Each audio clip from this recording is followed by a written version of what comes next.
Welcome to Day 2 Global Time Attack GTA Finals, the 19th annual finals here at Buttonwillow Raceway Park. My name is Cuban Rodriguez. I'm here with Mark Yeager in the tower. How's it going, Mark? I'm doing great, and I'm ready for another amazing day of racing. Let's catch you up, guys. We have Group 1, Session 5. That is the first session of Day 2. Group 1, Session 5 on track, just starting their warm-up laps.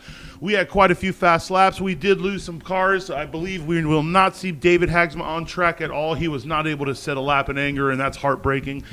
Coming all the way to a time attack event and breaking in practice, that sounds like the most Mark Yeager thing to do, and honestly, I just do not wish that upon anybody.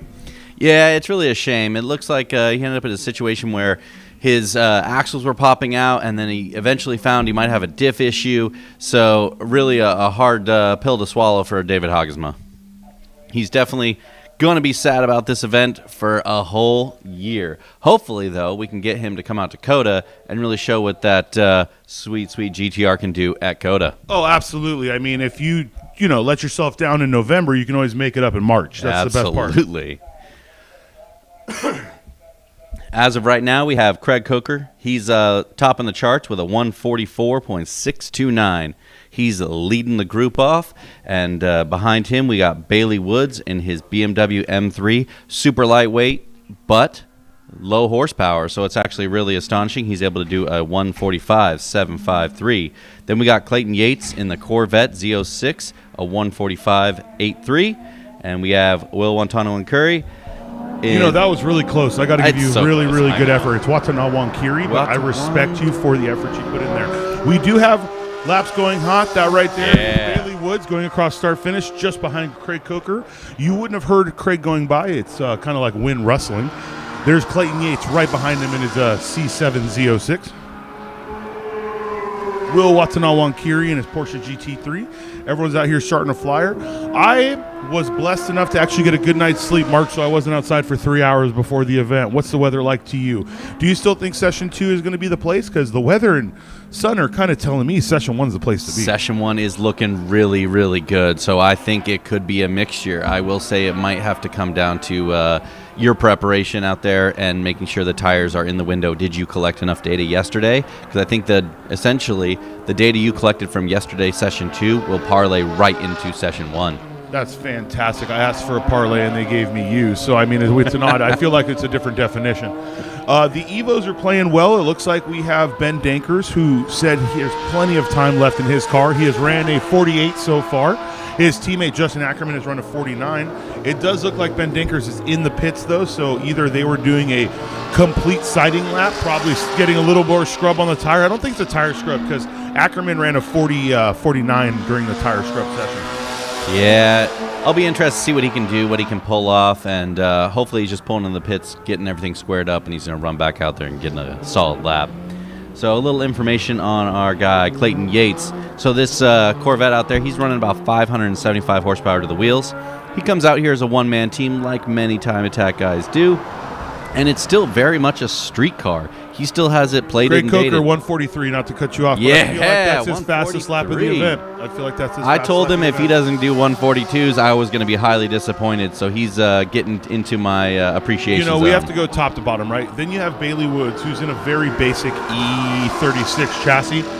Basic aero, splitter wing, no crazy flat bottom, no big splitter, nothing like that. And he just ran a 147.164. He did just put on fresh slicks, so I'm hoping to see a couple laps out of him and get this time down. He did run a 145. We do have Ben Dankers with that Evo, so whatever was going on, he came in, talked to his team.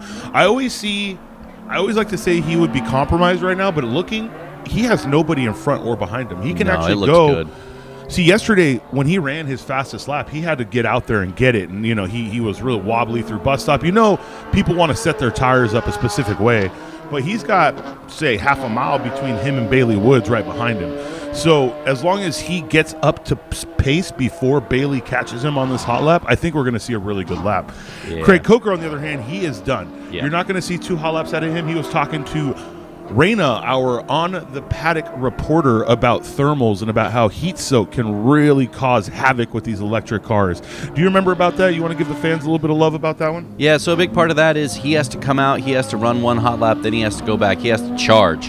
Beyond that, that all is going to increase heat and thermals in that car. So he's got motors he's dealing with. He's got batteries dealing with. He's just not dealing with the same old that we're dealing with on a regular induction We have car. our own heat soak issues with internal combustion engines. Absolutely. Intake air temps go up, oil temps go up. So this isn't an unheard of issue. This isn't something that, we don't deal with. There's Ben Danker starting his lap in that beautiful liveried Evo 9. This is the inaugural event for that car's livery. It's not its inaugural event. It shook down at Ascend in Colorado, but this is absolutely the first event that it's been at. That's a big one. What do you got over there, Ben? All right, so Woods just laid down a 1:45.9. He still hasn't surpassed his 1:45.7 from yesterday, but that is still such an astonishing time from a guy who's running only 330 horsepower. It's actually very good. It's flying, to be honest with you. Tim Shepner's out there.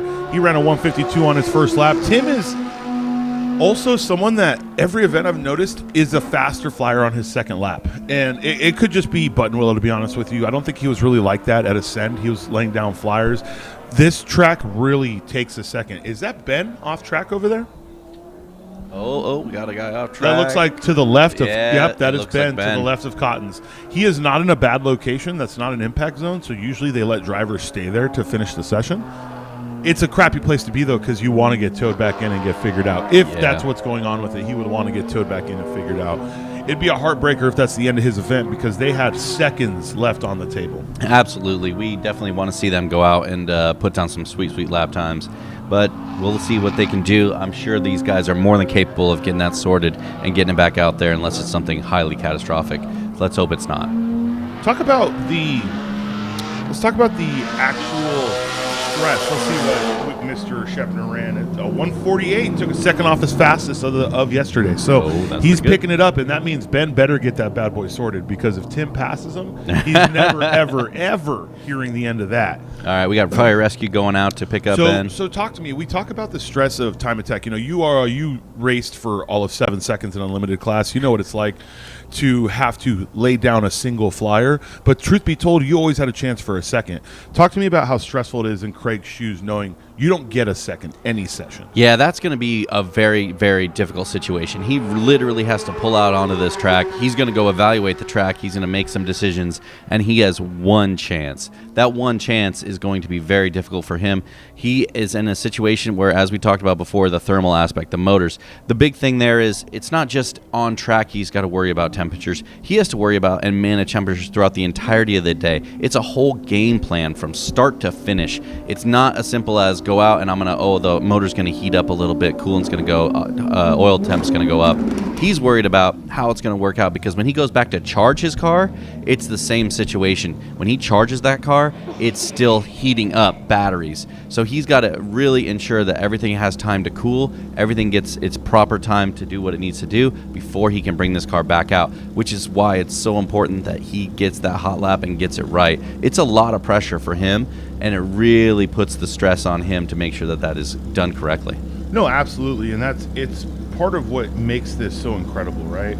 Because at the end of the day, these guys have to go out there and they really, really have to put their best foot forward. We say that of all competitors, but Craig Coker has, in choosing to race an electric vehicle, he has put himself in a place where he doesn't get a second option. There's no coming in and refueling really quick. There's no what this Audi's doing, coming in and making a few changes and sending another lap. Yeah, it looked like he was going in and making some dampening adjustments. It did look like dampening adjustments. Craig has to take whatever info he has and then take it to the next session. He can't just test it. And even in that case, it might even be a situation where he might have to even skip sessions to ensure that he can get to the session he wants to be in with the right adjustments made. Looks like Ben is getting hooked up, so we can bring him in and they can evaluate what's going on with that car.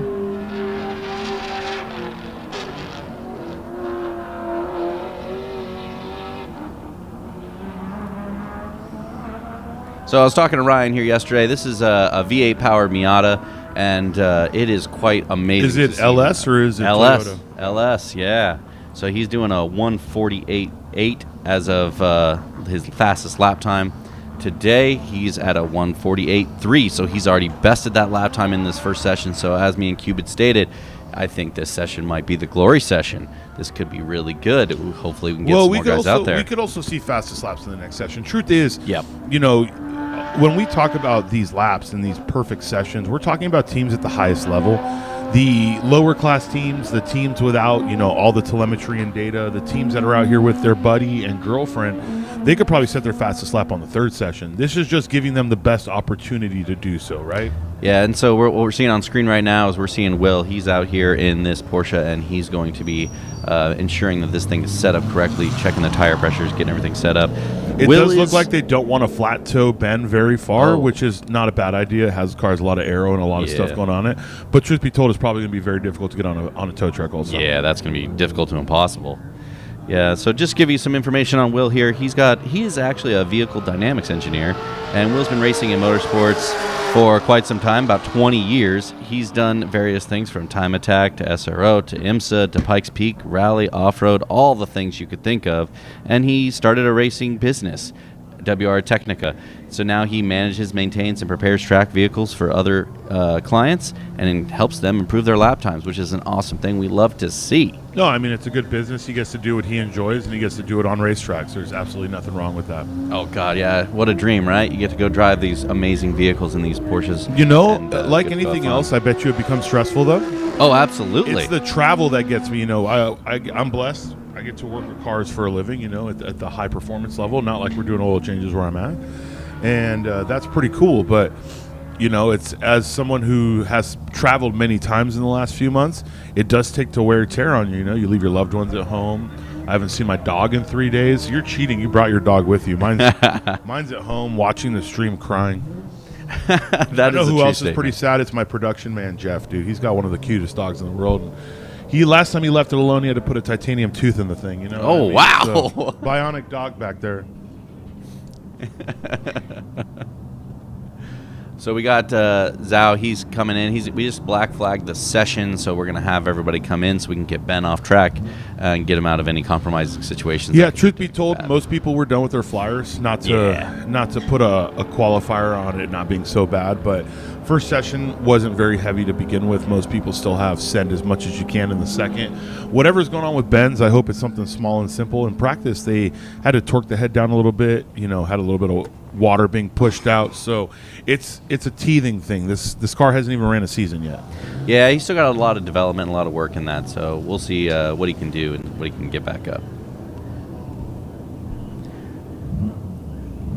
Yeah, they're gonna get this black flag sorted. While they have this going on, let's see if we can get standings from yesterday on the air so you guys can catch up to see what's going on. Here's our enthusiast class being led by Christopher Rosales with a 155.275. That is a new enthusiast front-wheel drive record, by the way. New records are always good to see at these events. Jonathan Wheeler, very close to the rear-wheel drive record. That has stood the longest. That would be Don Bautista's record, if I'm not mistaken, at a 155.585. Jeffrey Ching right behind him at a 56.204. All of these three have the ability to stand on that top spot by the podium, so let's see which one ends the strongest. I'm also very impressed. These guys are all within essentially a second of each other, so that is a very strong podium.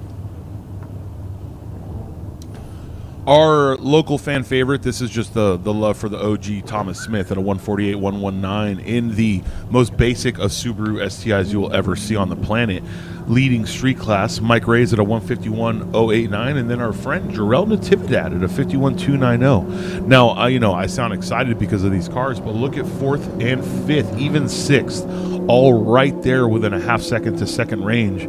Between third and sixth, we're talking 1 second flat. Yeah, I mean, even if you bring seventh into the mix, this is still a very tight group. Anything can happen. The weather is looking perfect, so I think we could really see a shakeup in this throughout the day. It all is just going to depend on who learned something from yesterday, who wrote down all the information, who really categorized it, who has the guy that can help them get that half second to second bump. It could be suspension changes, it could be adding more boost, it could be anything of the sort, it could be a combination of things, but any of these guys could come through and end up in this top spot or on the podium.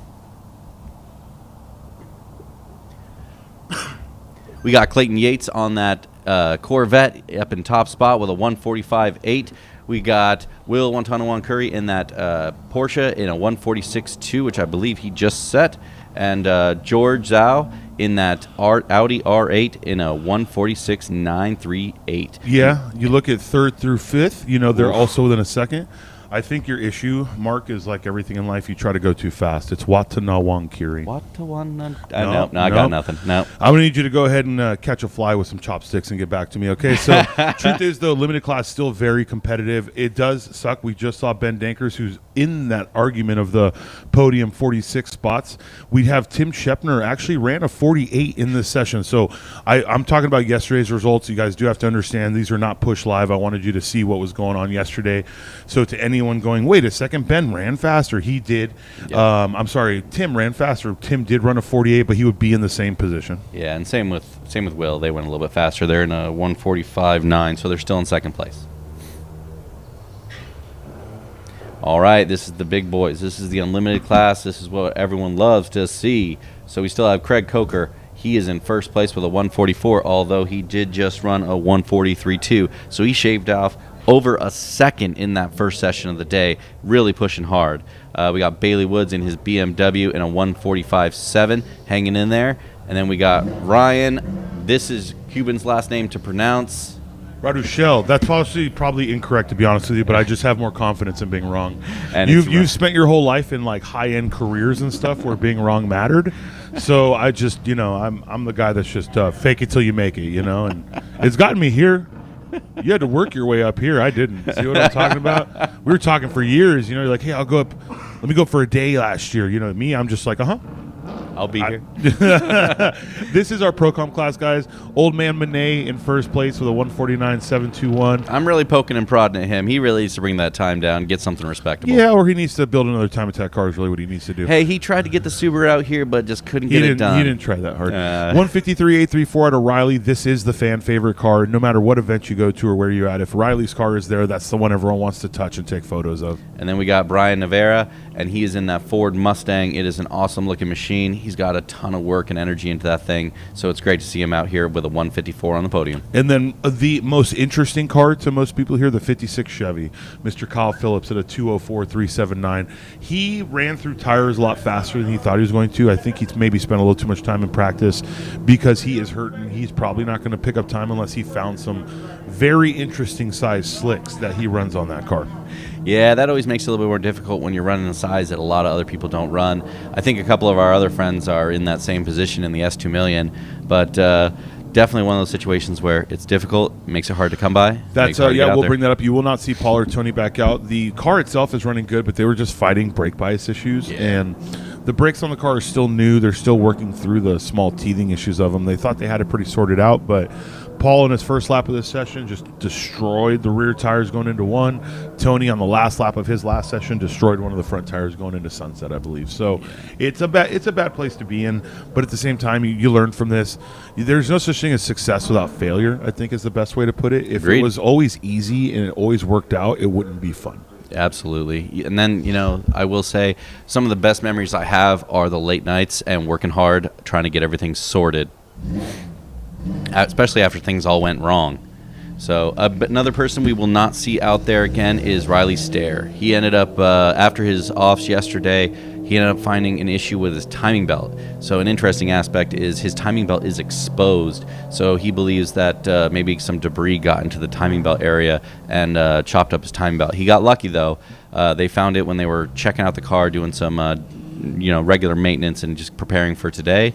So they were able to understand that it would not be a smart idea to run that car. So he's going to retire the car and save it for another day. Never to contradict my co-announcer. Did he say belt or chain? He said belt. That's wild. He said a belt. The belt actually folded. Because that's like I thought that was an LS-based engine, and those are timing chain cars. Ah. But it could be anything. It's a bad. I mean, I'm never going to sit here and tell you I know. It's a badass build. And for all we know, Riley's running a B series belt on the thing. It's who knows in this world. So a lot of you see these times and you're trying to classify. So I want to give you a little bit just of mental knowledge here. The fastest lap ever done at Buttonwillow Raceway Park in competition or ever in something that was timed that's considered official was a 1:37.308. That was William Al Young in his Honda Civic, my friends. All you guys out there, Civics are slow. I agree with you, but this one was fast, even though I had one. 1:37.308. The fastest enthusiast class car ever around this track was actually Zachary Sober at a 54.413. That was in 22. For those of you wondering about Will's record, that was pre-COVID era, for crying out loud. Yeah, 2018. So that was cute, by the way. 137 is the fastest overall here. 154 is the fastest enthusiast car, for those of you listening out there who don't have good attention spans. The fastest street class car ever around this track is a Mir at a 144.412. That was 2021. The fastest limited class car ever to go around Buttonwillow Raceway Park is a 142.694. This is a record held by Pro A. So you got to give him the love, and it is our boy Jeff Westphal. David Beckham himself did come down here to set that record. And again, that record's from 2015. And for those of you that don't know, Jeff Westphal was a privateer driver. He didn't get into driving until he was in his 20s. He's one of the most attractive human beings on the planet, and he's now a professional race car driver. First and only American ever to set the pole 24-hour Le Mans. He runs 24-hour Daytona every year, along with our buddies Michael Essa and other people that have competed with us. It's great to see people blossom into their racing careers, and some others just end up in the tower with me. The fastest unlimited car besides Will is a 137.761. That's David Hagsma. He holds the overall unlimited all-wheel drive record. And this was in 2022, if I'm not mistaken. That was 2020. 2020, yeah. That was the COVID timeframe. That was when you, the fan base, and the competitors said, we don't care, this event's going to live. We didn't know what was going on that year, Were we even going to have a GTA Finals? And we are out so much stronger because COVID started right after Texas, if I'm not mistaken. It really blew up after Texas. So we had COTA, and we just didn't know what was going to go on after that. So we still had an incredible event. So Hagsma was within 4/10 of that overall, but the car was pushing oil and he just couldn't do another lap. So every year Hagsma comes back, he has that added weight of the time attack world on his shoulders. Will, if you're listening, I know you always do, you're putting a lot of weight on Hagsma, man. Can you just let him know it's okay?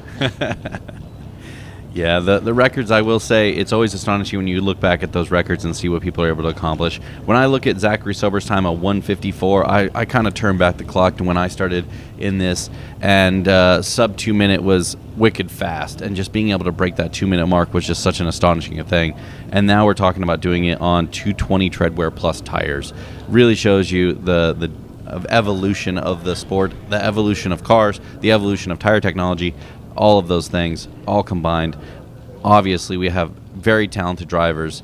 We have a lot of people out there who are really building, growing with the sport, and just being able to be, realistically, we're talking front-wheel drive and rear-wheel drive. Those are also at 155s in enthusiast class. And a big thing is those are really hard times to get in those enthusiast class times records. It is very, very difficult.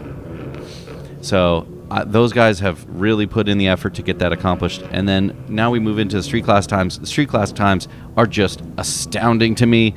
Going again back in my Wayback Machine, I think of the last time I competed in a street class where I did a 150, and I thought there's no way anybody will ever go faster. This is just so crazy for street class cars.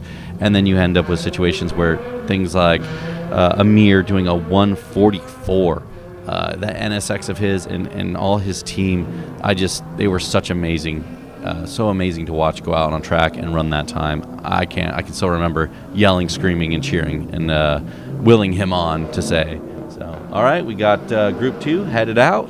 This is me, Group 2, Session 5. Sorry, I don't want to interrupt you. You were getting very emotional over there. For those of you who didn't hear it in his voice, he was starting to cry. I think it's because he hasn't actually driven something fast in a long time. But he'll tell you it's because he's remembering the memories. It is being led out by our friend Derell Natividad. This man is, as we spoke about yesterday, someone who's been part of the SoCal motorsports scene his entire life. I feel as long as I've been going on track, Jarrell's one of those people that could be 60 for all I know. You know what I mean? He was there the first time I was on track. He's there now. He's one of those ageless wonders. Absolutely. There's no doubt about that. He is a beautiful, beautiful man over there. But he used to run an org called Crops Keep Racing Off Public Streets. He would run the most affordable track days ever that did not involve coupon books at Willow Springs, both streets and Big Willow. And, we would go out there. We'd have fun. He had a Miata. It was a red Miata. It's like you took after him 20 years later, He had a red Miata, and then he bought a red FRS, and now he has a red Supra. I think we have a key factor. Yeah. There's a key factor, and he was one of the first ones. He bought a 2013 FRS right when they came out, which it was probably a big step up from the Miata, both in comfort level, probably the same speed to be honest with you, but in comfort level. And I remember he was really talking about it when the GR came out. He was posting about it. I really want this Supra, and look what happened. So it looks like Mike Reyes from Boss Racing going out there, going to be pushing early on. So we're going to see, and then we got someone going through Sunset, and we got Derell coming through the start finish right now. He's going to be starting his lap. So he is in street class. The records in street are through the roof right now. We're talking Sean Krebsbach with a 46.0, Jose Mejia with a 150 in front wheel drive with, by the way, a 150.6. as a front-wheel drive street record. If we told that to Mark 5 years ago, 6 years ago, or whenever he was relevant, he would have looked at you and said you were wild. Insane. Another great thing to look about in this class, so in this group, we have 8 different competitors, all in street, all on the line. So every single one of these guys going across start finish right now, inherently they are fighting for position. These are the positions they need to gain. These are the people they need to pass. Not really pass, but essentially pass in the standings and get that time faster. No, and truth be told, like Mark is telling you, these people are all fighting for podium spots. We hold individual records. We're always going to track that, but we do not break up podiums for classing anymore. It became just convoluted, and most series walked away from that. It used to be street front podium, street rear. Now you're fighting against everyone in street class, and the times really tell you that. We're no longer living in an era of each platform. I'm sorry, we no longer live in an era where one platform is the winner anymore. Every platform has its pros and cons. There's different horses for different courses, and Buttonwillow is such a great equalizer. We've had front wheel drive guys sit on podiums in first place, rear wheel drive, all wheel drive. The records will say one thing, but at every event it shows you who's there, who's going fast, who's put in the work. Well, and I think what it really did was it got away from the whole giving every kid a trophy. Essentially, we had an issue where we were giving out so many trophies for the event. The award ceremony took 3.5 hours. So this simplified it. It allowed people to compete directly against each other.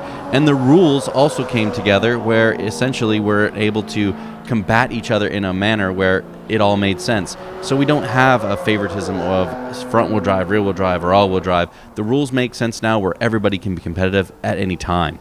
And to give you a heads up on what the times are, it looks like Lawrence Liu just ran a 151.217. Mike Reyes at a 52.309. And William Huang at a 151.342. I think that we black flagged Derell's car because it does not have a pinging transponder. I watched him get black flagged down the front straight. Yeah, and Lawrence Liu, he just bested his lap time from a 151.5 to a 151.2, so he dropped off 0.3. Pretty astonishing. And again, I think we're going down the road of these first sessions are going to be the best.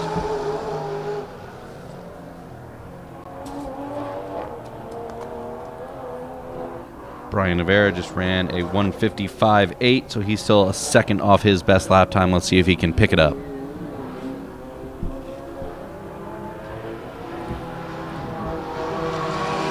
Kyle Phillips crossed the line. Kevin. I have messed up the brothers a million times, so it just felt good to correct you, to be honest. I'm not going to lie. I believe that's actually 207 out of Kevin Phillips. Now, he's another person that is coming up to speed here. Buttonwillow is not a friendly track to anybody from out of state. It's not really a friendly track to locals either, to be honest with you. But it's one of those places where after a day of competition, that doesn't mean you come out the next day confident in yourself. You want to go back out there. You want to feel it out before you send it again. Absolutely. Got Navarra in his Mustang. It is a beautiful looking car, although, as I told him the other day, liveries are great.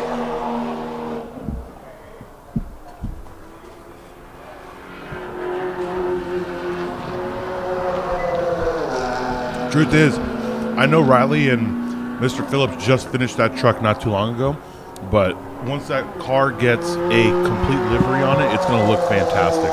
Absolutely. I think the truck is definitely going to be a situation where once he gets that going, it's going to be an amazing vehicle to see out there.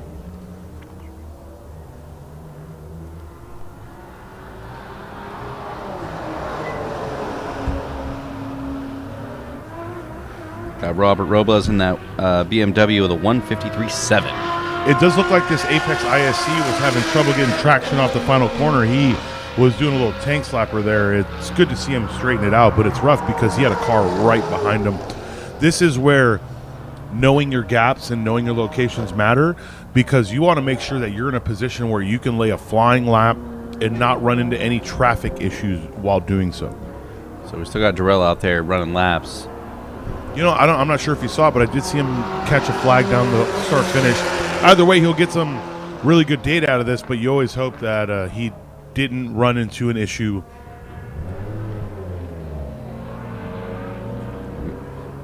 So Kevin Phillips just impressed us with a 154.4. Just dropped himself 3/10.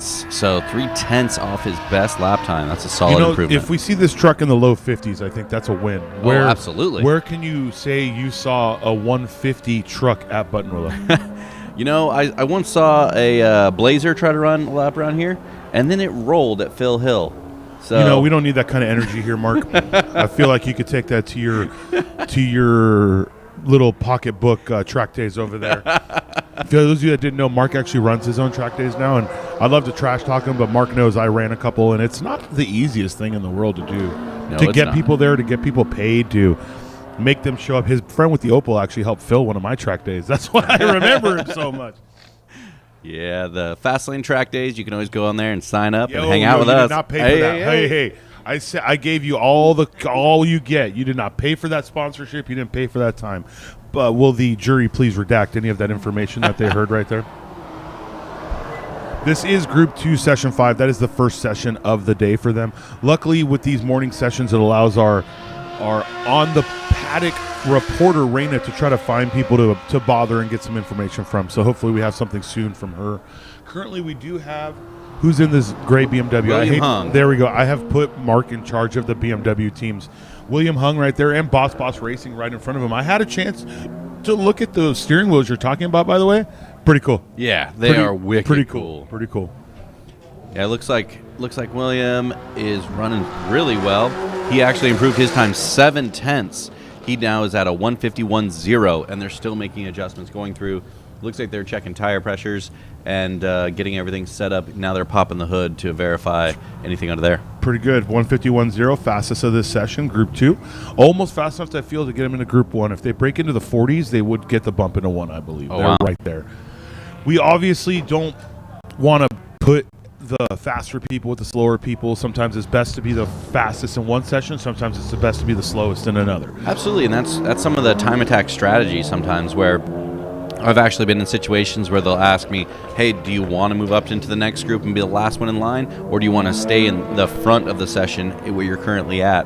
And sometimes that's where you just have to recognize and really strategize how you want to run your time attack session. Because sometimes if you're the guy who takes a slower outlap, if you end up in the back, you can end up in a situation where kind of you're getting caught maybe, depending on how many cooldowns or what your situation in your car is. If you're down in like the Enthusiast class, a lot of times guys will run lap after lap after lap, whereas at the higher ranks you go, essentially guys are running, as Craig does, one hot lap.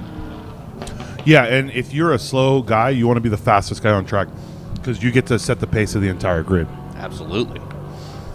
Obviously, we're going to tell you go 70%. You know, as an org, we want you to go 70%, but Craig being the fastest, he gets to go 22% because he's trying to save as much battery, heat, thermal soak, all of that. He wants to send a lap in the coldest condition possible. So if you saw that last session, Craig was out and the second car out behind him was a mile behind him because they know he's going to do all of 22% around the track. And, you know, on the first lap, it's your prerogative. It's completely fine. And you'll notice on his cooldown lap, he's going with speed. You know, he's pacing. He's not slowing anyone down. He understands that on the warm-up lap, he owns the track. But the second he goes across start finish, it's not his anymore. Absolutely. I think one of the interesting aspects is essentially the warm-up lap. So anybody who follows F1, you know how weird it can get in that warm-up lap situation, trying to get the tires in the right windows and doing all those different things. These guys are doing the same exact thing. They're having to think on their feet. They don't have the 15 people on the pit wall to give them all that information. So they have to end up working on it on their own or with a buddy. So they are working very diligently to make sure those tires are in the window, the car's ready to go, and they're able to push on that push lap.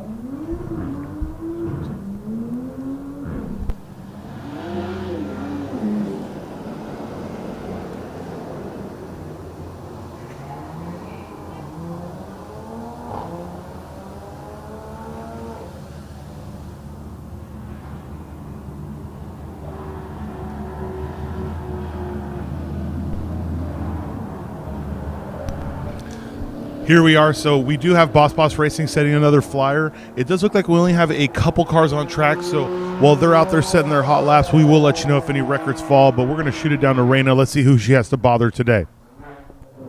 Hey guys, I am with Ryan, the driver of the wonderful Miata. Ryan, how'd you feel about that last one? The car felt really good. We made some changes last night to try and help it get through Riverside and the sweepers better. The car felt really good. I'm just a little upset with myself for upsetting the car and ended up out in the dirt, and then the session got black flagged, so that's never fun. Never fun. But well, what are you going to do to improve yourself for the next session? I just was pulling lap data when you came up to do the interview, so we're going to kind of look at that and see where we were faster. I mean, the lap was a lot faster than what we did yesterday, so just need to look at that, look at the onboard, and see if I can miss that bump in Riverside and not get the car so upset. That's all I can do. All we can do is make sure we improve, right? Yeah, so it's we've been fighting, lost the power steering pump Friday, so we don't have power steering, so we're just out here manhandling it, and it's not been fun. It's been fun, but it's not been fun. So doing what you got to do. We're out here hustling it and trying to go faster. The goal is to try and go at least low 40 today. But well, thank you so much, Ryan. Appreciate it, and I hope to see you go faster. We're hoping. One more try. One more. Thank you.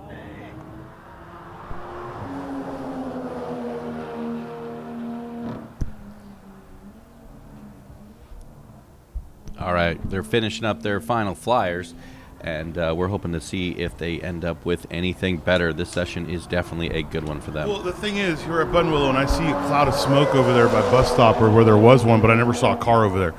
It's as if the track does it on its own. I know Boss Racing, he tends to push it around every lap, so he's out there pushing hard every lap, every second he can.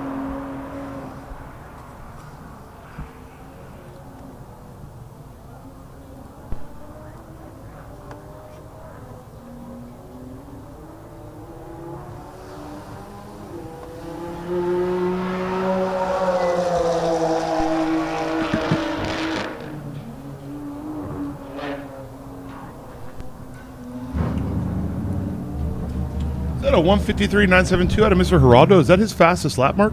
Let me look. On blast. I put Mark on blast. 154.4, so that is a incredible lap time from him. Fantastic. For those of you wondering, it feels so good to throw it to someone else that doesn't know what they're talking about. This is just makes my day. It's difficult when you see so many cars for so long. I have so many records stuck in my head, but I did look like a fast lap for him, and if I was incorrect, that's why I put it to Mark. But I was correct. Thank you so much, Mark.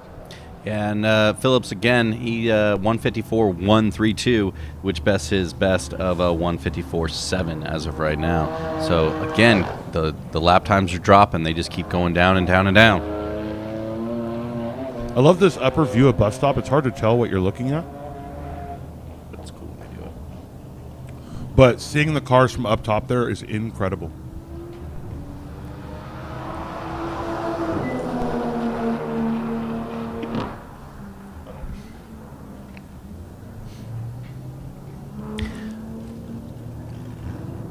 So Anthony Pearson there, he's working. He's got a 154.3. He still has not bested his best lap time on 154.0, but let's see if he can get that done. Ooh, Gerald Natividad just ran a 150.8. So you're telling me he got a transponder on that, because that is flying. That breaks my heart, though.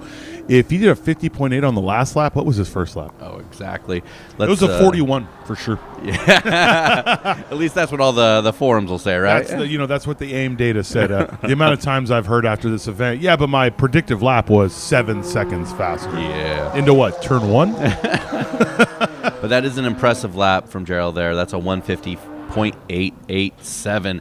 Again, besting his best lap time there by 0.4. That is a big pickup for him in this very early stages of the day.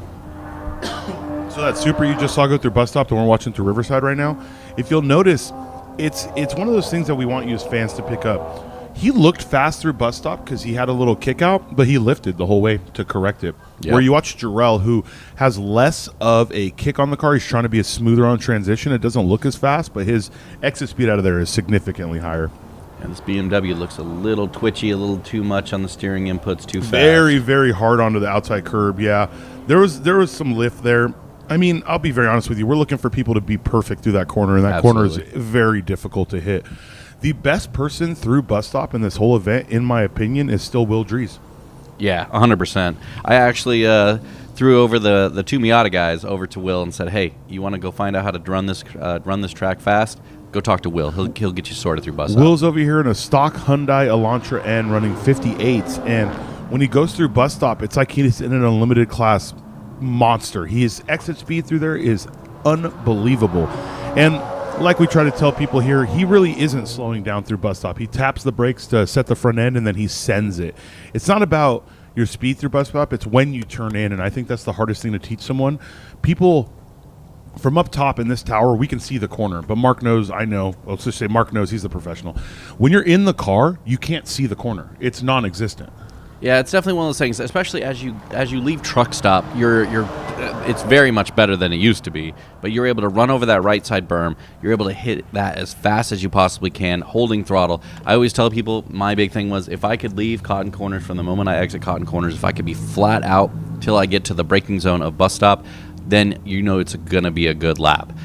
So essentially you're pushing out really far on the left-hand side. Sometimes you even have to lift a little bit just to get the car dialed up and aligned correctly, just so you can get that nice solid left-hand turn on that bus stop entry. So let's work it hard, and then as you turn over, hit the bus stop, jump that, then you want to just fall right into that right side edge and sail that. If you just get the right tires on that berm on the right-hand side, you know you have it, and you can give it all the gas you can possibly give. You need to be on gas when you land so that this car is pulling you out of the dredges there. So if you do that, then you're pretty solid going into Riverside. Yeah, no, I agree, and he put about 80% of it. We try to tell everyone you make your whole lap from Cotton to the breaking point on Phil Hill. But he is correct. If your bus stop sucks, you're not making a good lap. Absolutely. And it really can ruin, like, bus stop is one of those corners that can absolutely ruin your confidence of the entire track. So very important to get that right, because that's going to really set the mood as you go through. It's wild he says that, because I think at some point you were in the 800 horsepower range. What was the most power you made on your Subaru? 800, yeah. So obviously big aero, but it's not the low power cars we tell to stay matted. When you exit Cotton, the whole reason we tell you to throw those corners away for exit is you're matted from the exit of Cotton till brake zone in bus stop. And we'll tell you brake zone just means tap the brakes.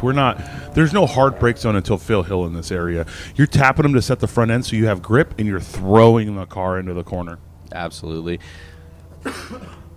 Another big brake zone is going into Cotton Corner and just getting that done so you can get the turn in right there.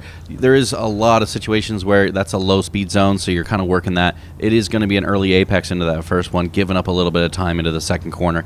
Big thing is don't hit that berm on the inside on the right hand on the hill, because if you do that, it'll throw the car up really high and put you off track.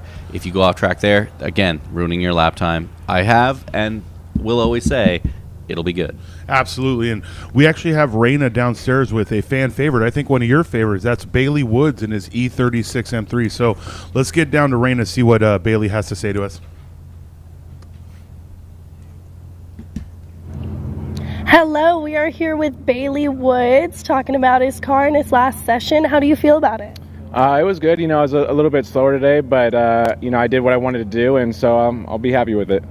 So what did you do last night to make sure you were better for today? I kind of mentally checked out on after the first session. I came out here for a 145, and I got it first session yesterday, and didn't really do any pushing after that. And then last minute this morning, I put on some new tires just to see if I could match my time from yesterday.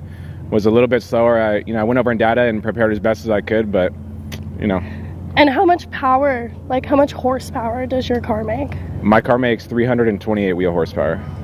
Not too shabby. So how much experience do you have, with that car? How long have you been building up to where you are now? I've been developing this platform for about 4.5 years. So every year it's gotten gradually more and more aggressive. And this year is the first year with the S54 engine and the aero. So it's made a big jump this year, and seems like it's doing well.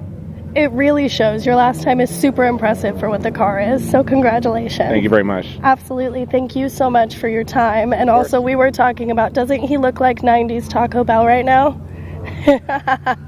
Thank you guys so much.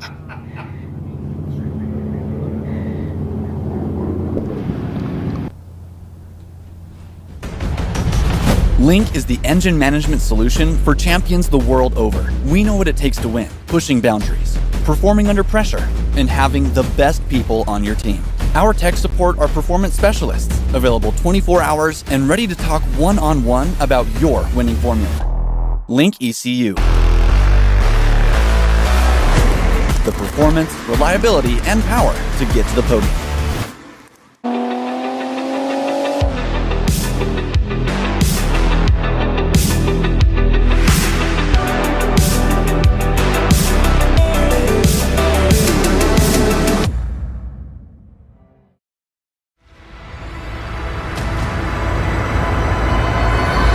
Are you ready? Because I am.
I'm manually changing my f-stop.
This is Group 3, Session 5, going out on track, Group 3, Session 5. This group does consist of our boy, Jonathan Wheeler, trying to set the Enthusiast rear-wheel drive record. Are you rooting for or against? Well, I mean, you know I'm rooting against because I get free lunch for a week if he loses. Exactly. Well, I think that he's going to be able to get that accomplished, though. I think this session is going to be amazing, and I think he's going to be able to get it. So let's see. This is going to be the lap. If he has an opportunity, this might be it. Might see another reset of the Enthusiast front-wheel drive record also. He's out there on track. I don't see Jeffrey Ting, though. Did you see him? I did not, and I'm actually very curious on why he's not out there. We're going to have to call Jonathan Wheeler his curse because he lost to Jonathan Wheeler at COTA. He's losing to Jonathan Wheeler right now at his home track. That's kind of, for the locals, is painful, right? You never want to see an outsider show up and win this event. And it's happened in the past, and it just shows how incredible some drivers are because this track is rough. I do see a newcomer. Jeffrey Ting right here. That's Jeffrey Ting right there. Go. So I do see another newcomer, though. We have another Mitsubishi Evolution for you there, Where? Cuban. Where? Look right out front of our window here. Oh, the Evo 10. He was here yesterday. He was, but he did not run. He ran practice, though. He ran practice. He found a crack in his manifold. After he found the crack in the manifold, he found out one of his diaphragms on one of his wastegates was broken. So, what is he, on a Borg Warner, internally gated there, wow, Mark Yeager? The hate. Actually, no, I believe he's on a Garrett. Whoa, ATP kit for sure. No, I mean, it's internally gated is very, very viable for street cars. A lot of these in California to get arrested, Absolutely. But in most places just begging for a pain. We already have someone off in turn one. Is that a Supra? That is a Supra. A90's just ruining the event from day one. I take it back. Don't cut me. No. Is that Rodrigo? I think that was Rodrigo. It was Rodrigo. He is out of the way, though, so we do have a green. That is Tom Tang in his chrome liveried E36 race car. It is a fantastic car to watch. Yeah, so Steven, he was working hard all throughout yesterday. He ended up having to get a hold of someone on Facebook, and he was able to get a new wastegate. It is an external gate, and it's an odd shape, though. That's the one weird thing, and he was unable to find it in anywhere. So he was going out Facebook marketplacing, working his hardest that he could. He's the epitome of time attack right now. Working all night, working all day. Had to drive an hour and a half to go get that wastegate, bring it back, then install it, get it ready. He tested it this morning. Now he's out on track. You don't spend all the time to come out here to not do whatever it takes to be on track. Tim Shepner actually had the same problem. I told you yesterday they pulled the manifold off. I just happened to be walking over there, and I'm like, that looks like open heart surgery. What are you doing? And right when they pulled the manifold off, the external gate pipe was we got a big spin into truck stop. That's Jeffrey Ting right there. He is deep. He is deep. Let's see if we can get a shot for you guys. He was doing exactly what Mark was talking about. I'm watching this. The weight transfer was wild. He was matted from cotton. He was sending it is the best way to put this, because as he made the slight left, he was about to transfer to make the right, and the car just came around on him. Well, it could be like cold. It could be cold tires. I mean, I think if it were me and you, we would both say it's cold tires. Yeah, I'm thinking cold tires, just not all prepared up, and the car went wide, and he ended up just sailing it. That is a wild ride, and truth be told, these areas are very safe at Buttonwillow. When you go off at truck stop at 100 miles an hour, you usually don't fear flipping, but when you go off sideways at 100 miles an hour into any dirt, that's the only thing going through your mind. Is this the end of the day for me? Well, a big thing here is this is actually going to be Jeffrey Ting's last event for a few years. He's actually going to go back and start focusing on his family and really start opening that chapter of his life. No, so he's got a son, he's got a wife, he's a good man. He's spent plenty of time chasing this enthusiast class, and like I said, Jonathan Wheeler was his arch nemesis. That is his kryptonite, so he was really hoping to put that to bed at this event, but he's going to have to keep it on track for that to happen.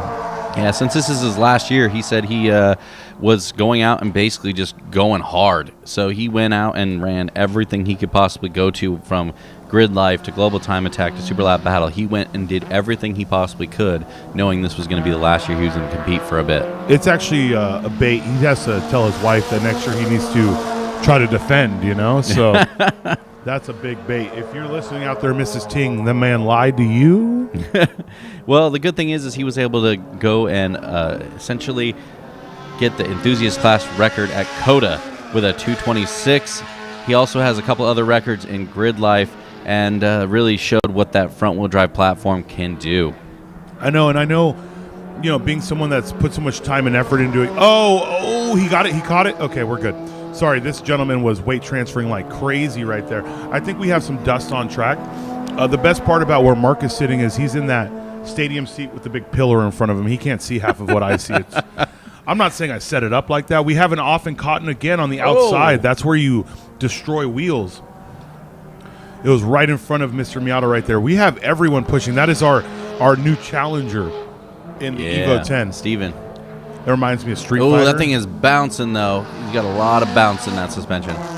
Well, like most people, almost everyone here is on off-the-shelf dampers in these classes. You know, how many street and enthusiast class guys run custom valved anything? Yeah, very true. Well, he's a limited class competitor, so he's got to step up his game a little bit. But I will say, over the course of the time that I was talking with him, he actually was making aero changes to the front end of that car, giving himself a little bit more front grip. He was going to check out and see if he was able to get overall balance of that car set up correctly. So we'll see what his lap time is. Well, he had a full practice day to figure it out. That's the best part. He was out morning and afternoon in practice. So not only that, his confidence was high. You know when you can really tell the confidence when they enter the track? I hate when people are lollygagging coming on. He sent it immediately. He was hitting corners hard from the get-go. So I'm not saying that made him a fast driver. His confidence in the car in this track is high. And that's probably why he had an off there. You don't have offs on the outside of Cottons without confidence. Absolutely, I would agree with that.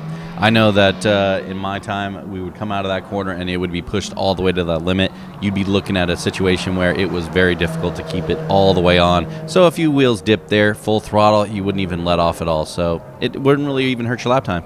No, as long as you don't try to come back on and break your wheel off. Hey, you got to do what you got to do, baby. No, keep two in the dirt. That's what you do. Do not listen to this man. He's trying to total your car. No. You got to keep your wheels in the dirt. Big CRX speed. So the CRX carries heavy speed, but I would say he has some decent speed in there, but that was a lift and coast before the break. You know? He's got to push that through. Oh, as we say. The BMW right there, he recovered. He's back on track, but he had the twitch, and I think he could have saved it, but he decided to put it straight off track, which is never a bad idea. No. There's no such thing as a bad off if you're trying to recover a car. Absolutely. But we're in competition, and we want to see these people save the tank slappers. Well, Ting's back out there. He's running hard. Oh, well, he's going to have to do a warm-up lap and really try to set a flyer. Tom Tang going across start finish. You know what Tom Tang's really good at? Tom Tang is really good at keeping the car at 9 to 10 tenths full time. Tom is famous for going off. Don't get me wrong. He is known to be the gentleman that creates a dust show from time to time, but he's also the guy that is very precise. You don't plan to go up Pikes Peak without precision. By the way, he just set a new best lap at a 150.4. That's what the weak motor. That's what the weak motor too. 4 seconds off his lap time. Weak motor, not the aero package. I mean, that's just Tom. And for those of you that don't know Tom Tang, he is a wheel-to-wheel driver. This is a wheel-to-wheel car. He has raced seasons with this car. He is very impressive. He has banged doors with the best of them, I guess you could say. Yes, he has. And for him to be out here, it's always a pleasure to see our old school guys. Is that Sun Vo at a 154.119? That is absolutely his fastest 54. 6 tenths off his best lap time there. Okay, so we got to talk to those of you listening. Sun Vo is driving. Oh, Tom off sideways in Riverside. Oh my God, that was on the outside. He is okay. He had a little tank slapper there, and it went off sideways through Riverside, and that is probably the worst place to be sideways. Yeah, that is definitely not where you want to be. You know what he did? Look at him, though. He turned in on it. He didn't go off the outside. Yeah. Very smart, very smart. He turned into the spin, because if you go off on the outside of Riverside sideways, this is an area where your car can end up on its lip. Absolutely. It's got that downhill there, and the car going over the top of that will definitely lead to some bad. That's a tire digging. We've seen bad luck where drivers spun just past this and actually flip on the inside before Phil Hill, because right before Phil Hill there's a nice divot right there. Yes, there is. I can't remember his name for the life of me. I feel terrible because of it, but he was a front-wheel drive guy in an 8th Gen Silver SI, and he flipped there in practice before a GTA Finals.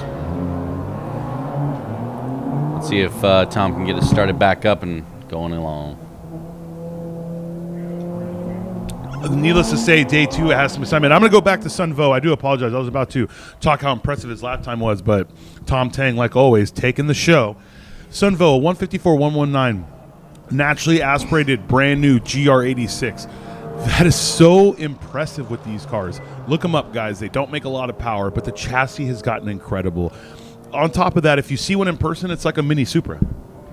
Yeah, and we also have Christopher Rosales with a 155.1, which bests his lap time from yesterday of a 155.2. So he dropped a tenth out of his lap time there. Got Fire Rescue coming on to go help out Tom Tang. I'm not sure if the car shut off or he needs new pants. I think it go both ways. That was a great shot, though. I hate that you got to see it. You need another pillar blocking you. That was I was really lucky, to be honest with you. I just happened to be looking right from the tower, and I just saw. You ever notice? You're like, wow, it looks like he's drifting that corner. He is drifting that corner. He is off on that corner. Yeah, he was sliding. He was trying to recover, but just couldn't get it done.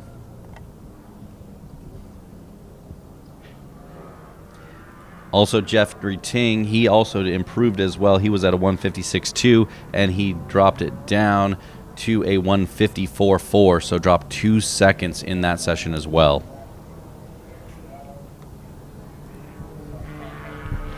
You know, I'm kind of wondering what's going on with Tom, because Tom, that is a purpose-built wheel-to-wheel car, so there are cutoffs everywhere on that car. For those of you that don't know, a track car and race car, they're not the same. You know, even a lot of time attack cars, we don't have the same quote-unquote safety standards that cars that are rubbing fenders are.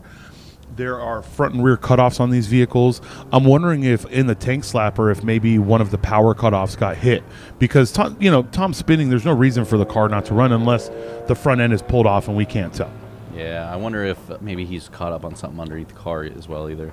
Very possible. And for anyone that's been out there, the grass is starting to grow and it's dry. When your car's running on that, it happened at the Auto Club infield. I saw a Corvette burn to the ground like that. He went off on the infield.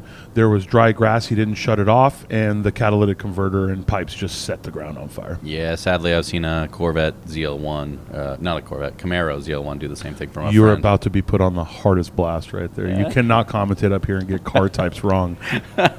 Corvette ZL1. I saw this Evo STI out there on track. This Evo STI did amazing. Oh my laps. God, that is a running joke that I hate. There was a guy that said Mitsubishi or Subaru Evolution once on stream. Thank God we don't deal with that anymore. Oh my goodness. Let's see. They're pulling him straight. It doesn't look like they're gonna keep pulling him. So yeah, I think you're right. I think he just got buried. Yeah, let's hope he's able to drive it off. Car still looks great. Yeah. That's the thing about chrome liveries. There's no amount of dirt that stops it from looking shiny. I did a chrome livery one time. The only problem was you couldn't see the dang thing because it was just chrome. Yeah, that's a bad way to play, man. You're blinding competitors on track. That's a black flag on GP. And Tom is off. He's driving on away. I'm sure he has a change of pants in the toter waiting for him, and he'll be back out there.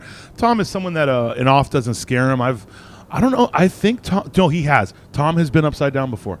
I want to say it was 2 years ago. He was in a race. I want to say it was at. I always say Sears Point. What is that place called now? Oh, Sears Point. Sonoma. Sonoma Raceway. No, yeah. Sonoma Raceway. Thank you. Sears Point. That's from like the early 2000s. See, there we go. I have a historical figure in the tower. He gave me the Sears Infineon Sonoma. I believe it was at Sonoma a few years ago when his car was still green. Do you remember the green Tom Tangmobile? Yeah.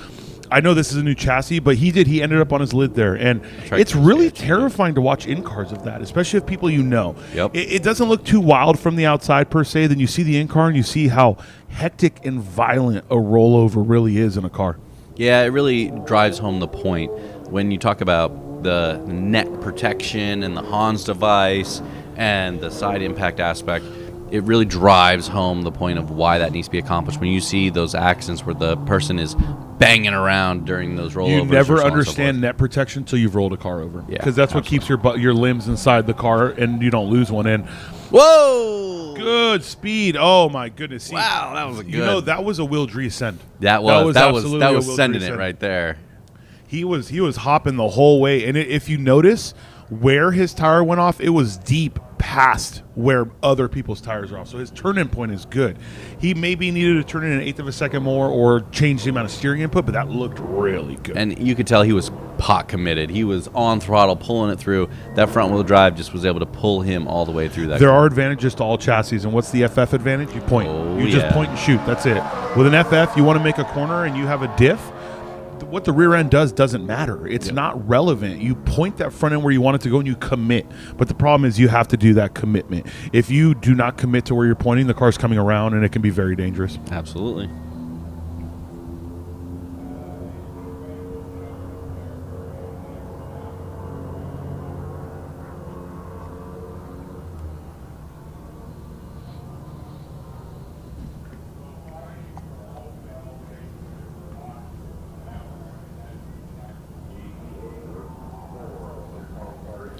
So it looks like Jonathan Wheeler is a 1/10 off of his best lap time with a 1:55.623. Free lunch. Looks like you're still on the free He still lunch has another train. session. Let's not lie to each other. He still has another session here. That's Christopher Rosales. That was a 2:13, so he obviously made a mistake after that bus stop because everything else seemed pretty clean. I was watching him through Cotton. I highly doubt he would have sent it like that if he made a mistake through Button Hook or something like that. It would have been a waste of time. Let that off. It's really easy to make a mistake through Phil Hill. Do you know, the honest to God, the worst place for FF cars is sweeper. This is a personal opinion for me, but if you don't get sweeper right in an FF car, you ruin your lap. Really? You're not recovering. So in an all-wheel drive car, in a rear-wheel drive car, you can kind of kick the ass around to try and set yourself up. If you carry too much speed into sweeper, you're scrubbing for so long that you never get a good angle. You're just understeering the whole time. I could definitely see that. I could definitely see the difficulty in getting that back now, in. Now, given the FK, it's a great car, but I don't know how the reverse compound thing's working for him. You can left foot brake that car, and it will come around for you, but it's something you have to be confident in. He's also, if you see him, he's going right onto the curb. He's using more of the outside curb than anyone else. He's actually turning onto it to turn in, which is a pretty good adaptation for him in this track, obviously. Yeah, it looks like it's helping the car get rotated, get pointed in the right direction, so he can just squirt on that throttle and get it going through. So looks like it's working for him, and we'll see how it plays out. That's a 159 from Jay and Hao Zhao. Oh, Jay Chow and Hao Zhao. That was butchered twice, by the way. I was going to ask where this huge fly is on our stream, but it was on the TV. Leading this session, Tom Tang, 150.495, Mr. Brown Pants. He absolutely is flying in that car. He picked up 4 seconds with no front aero and the weak motor. That just shows the confidence he's gained. It also shows the difference on how you have to drive these cars with power. You know, his brake zones, his lines, everything was with a higher horsepower motor. And when they swapped to the lower power motor, he really had to find his zone again to pick up that time. I really like watching the Supra going through bus stop here. You can see the compliance of the suspension. Oh, and then he's got a big off. They're really sending it through Riverside, guys. That right there, that's what the drifters were looking like when they were going through Riverside. Yes, it was. Full send. It was at the very end. It was on the outside, but it was already flat by then. I think that's the most important part. If you want to be sideways on the outside of Riverside, it's in the flat section, not in the downhill. Yeah, I was going to say, though, that Supra looked very, very impressive through Well, bus it was stop. compliant through the slide, too. Yeah. If you notice, he got right back on track. Yeah, exactly. You know, one thing people tend to forget is they generally try to set up a car so stiff that any bump can disrupt the car and essentially disrupt your line. So having compliance really can help you as a driver to ensure that you're able to get where you want to be. I actually like a car that's a little bit softer, so it allows you to get over those bumps and curbs. You know, it's hard to say because you say you like a compliant car, but you ended your career in unlimited class, and you can't have a compliant car in unlimited class. And that's very true. The more aero you have, the more you want it to situate in a very stagnant position. Essentially the gap between the bottom of the car and the ground, that gap is very important to stay at a very stagnant level based on what your aero calculations state. So you're really trying to keep that car flat. He uses a lot of big words, but he didn't actually figure any of that out, guys. He had guys for that. Oh yeah, definitely. That was a very impressive team, to be honest with you. I remember the Jaeger Racing team, and you had a big crew of smart people, and I just never understood why they hung out with you. I always say this thing. I'm going to find the smartest people to hang out with and be around because you know what? I'm not that smart, so I need other people to elevate me.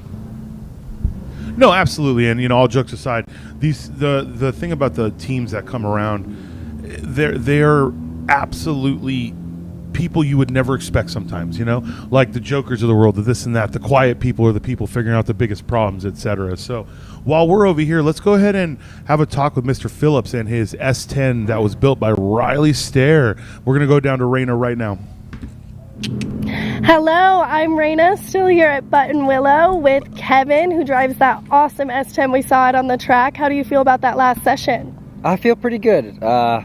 Little sketchy, but dealing with cold tires and cold track, but I felt good. I went faster today, so that was good. Love to hear it. Did you do better today than you did yesterday? Yeah, by I think 6/10. Trying to get into the 53s, ran a 54.1, so I'm close. Hopefully this next session we can make it happen. And how does the truck feel since all of the changes that have happened? To be honest, it feels violent. Like it's out of control. Like, it's so much better, but it's ridiculous. It matches the driver for sure. Yeah. Well, thank you so much. We're excited to see what you do later on today. Thank you.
Are you ready? Because I am.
Link is the engine management solution for champions the world over. We know what it takes to win, pushing boundaries, performing under pressure, and having the best people on your team. Our tech support are performance specialists, available 24 hours and ready to talk one-on-one about your winning formula. Link ECU. The performance, reliability, and power to get to the podium.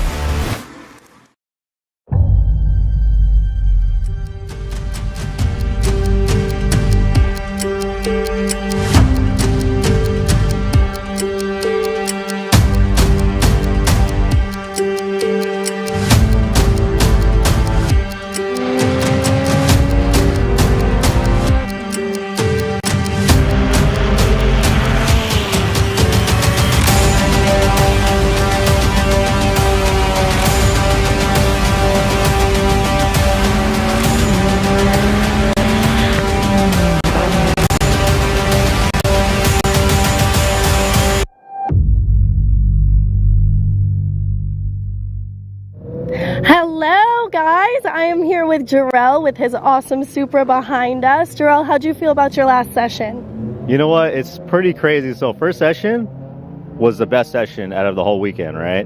But unfortunately my transponder wasn't working when I first went out there.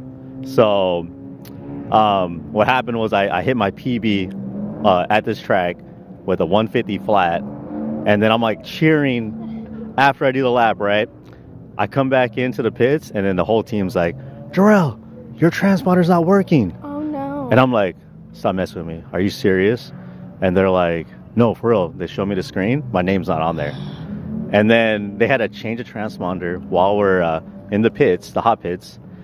And then went back out there, sent it, still did two 150s back to back for a P2. Nice. So how's it feel jumping from Enthusiast to now? You know what? I was Enthusiast maybe about 3 years ago, and it was cool because you could do like minor mods, but going to street class, there's a lot more opportunity for mods and really build the car. I still drive on the street, so true street class car right here. But yeah, no, it's a lot of fun. It's a lot of fun. It's a lot of really good competitors out there, street class. So. And how do you feel, motorsports has developed here since driving your Miata? Oh, you know what? My Miata was like a pretty raw car, right? And it was really cool. Learning how to drive a slow car fast, right? But now these cars are just developing with technology, getting faster and faster. So yeah, it's they're just setting the bar every single time. So it's wonderful. Well, thank you. Can't wait to see what else you can do today. Yeah, absolutely. Thanks awesome. For having me, Raina. I don't think Derell was ready for that Miata question. He sat there, and that was decades ago at this point. He looked at her like, how did you know? Definitely a little bewilderment on his eyes. No, it's awesome to see, though. It is sad to hear, but, your aim solo doesn't count towards your lap times. But it is sad to hear you ran a PB without the transponder, but that just means he has to go back out and do it again. Yeah, he still was able to get down to a 150 after the fact once he put a transponder on his car. So I think he is in the green, but I think that also means he can go faster. If he has the tire. This is where the bigger teams versus the smaller teams, the higher classes versus the smaller classes. You don't hear many enthusiasts and street guys bringing tires for both days or bringing multiple sets of stickers. You don't hear about that at all. That's Will getting out of the way for a competitor. Will, if anyone on this track knows the best places to get out of the way, it's absolutely Will Dries. A lot of times people will actually wait till this truck stop area to get out of the way, but it's too tight. No competitor is confident in passing you right before bus stop. It's going to hurt their lap time period. You want to do it right after Cotton on the inside. Well, and also that was Dom Bautista that he let by, so he has a lot of trust in Dom. Yep, they've been driving together for a very long time, yeah, absolutely. He knows that he's going to be able to get out of the way for him, and it'll be a safe pass. So a little bit of information on Krista Nakano. Come on, Cuban, help me out. Nakano. Look, Krista. Look, what did they teach you in school in Idaho? Krista Nakano. I don't know how to Ebonics or Phonics what's it called? What was Idaho's school like? I never went to Idaho school. More like Michigan to Southern California military. You were born in Idaho and you went to school in Michigan. Army brats, dude. That's all I'm saying. Army brats. Is that why you live near the Air Force Base? Well, the Air Force Base has been king, man. I've been around it and in it for a long period of time. Well, in their Toyota GR Corolla, they've been actually running their own time attack series for the Corolla. So kind of an interesting aspect there. They've been running that, getting people interested in time attack and doing those different things. 153. Oh, there we go from Dom. Dom, 153. That's more of what we like to see. You know what? And Dom is the same Dom that we're talking about holding the Enthusiast rear-wheel drive record? Absolutely. The M cars are not allowed in Enthusiast. So I tell you right now, that car is very mild. Dom built it. He didn't really build it. Dom put it together thinking he was going to run Enthusiast in it, and then obviously we hit him with the sorry, buddy. Yeah. Modern-day M cars do not come, but it shows how much of a weapon that vehicle is. Just boom. Splitter arrow, splitter wing, a little bit here and there, 153. Well, and it definitely showed because he was working through some issues. I don't know exactly what they are, but he was working on that car yesterday, all day yesterday, into the night before, and definitely seemed like he was struggling a little bit with it, but now he was able to lay down a solid lap time with that 153.1.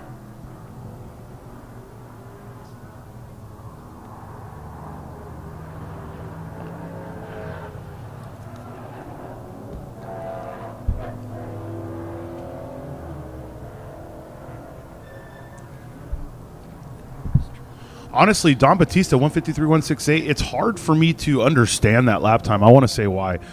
There's always been arguments of should these big four doors be allowed because they're heavy, but it just really shows you the development that BMW themselves put into these cars. The suspension geometry is good. Their power delivery is awesome. I was expecting 55s out of that car, 54s. I really was. I was not expecting a 53.1 just right off the rip of his first session of day 2.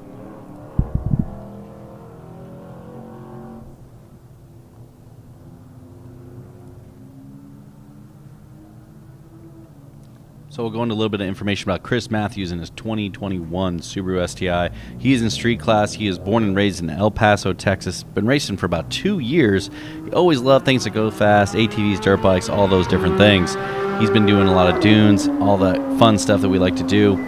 But then he got involved with Tim Shepner that hosts Time Attack events out there, and now he's got himself a Time Attack car. Well, Tim Shepner puts on his own Time Attack Oregon, New Mexico, and he does it out of raw love. You know, he's been supporting GTA for as long as I can remember knowing him, and that's probably one of the coolest things.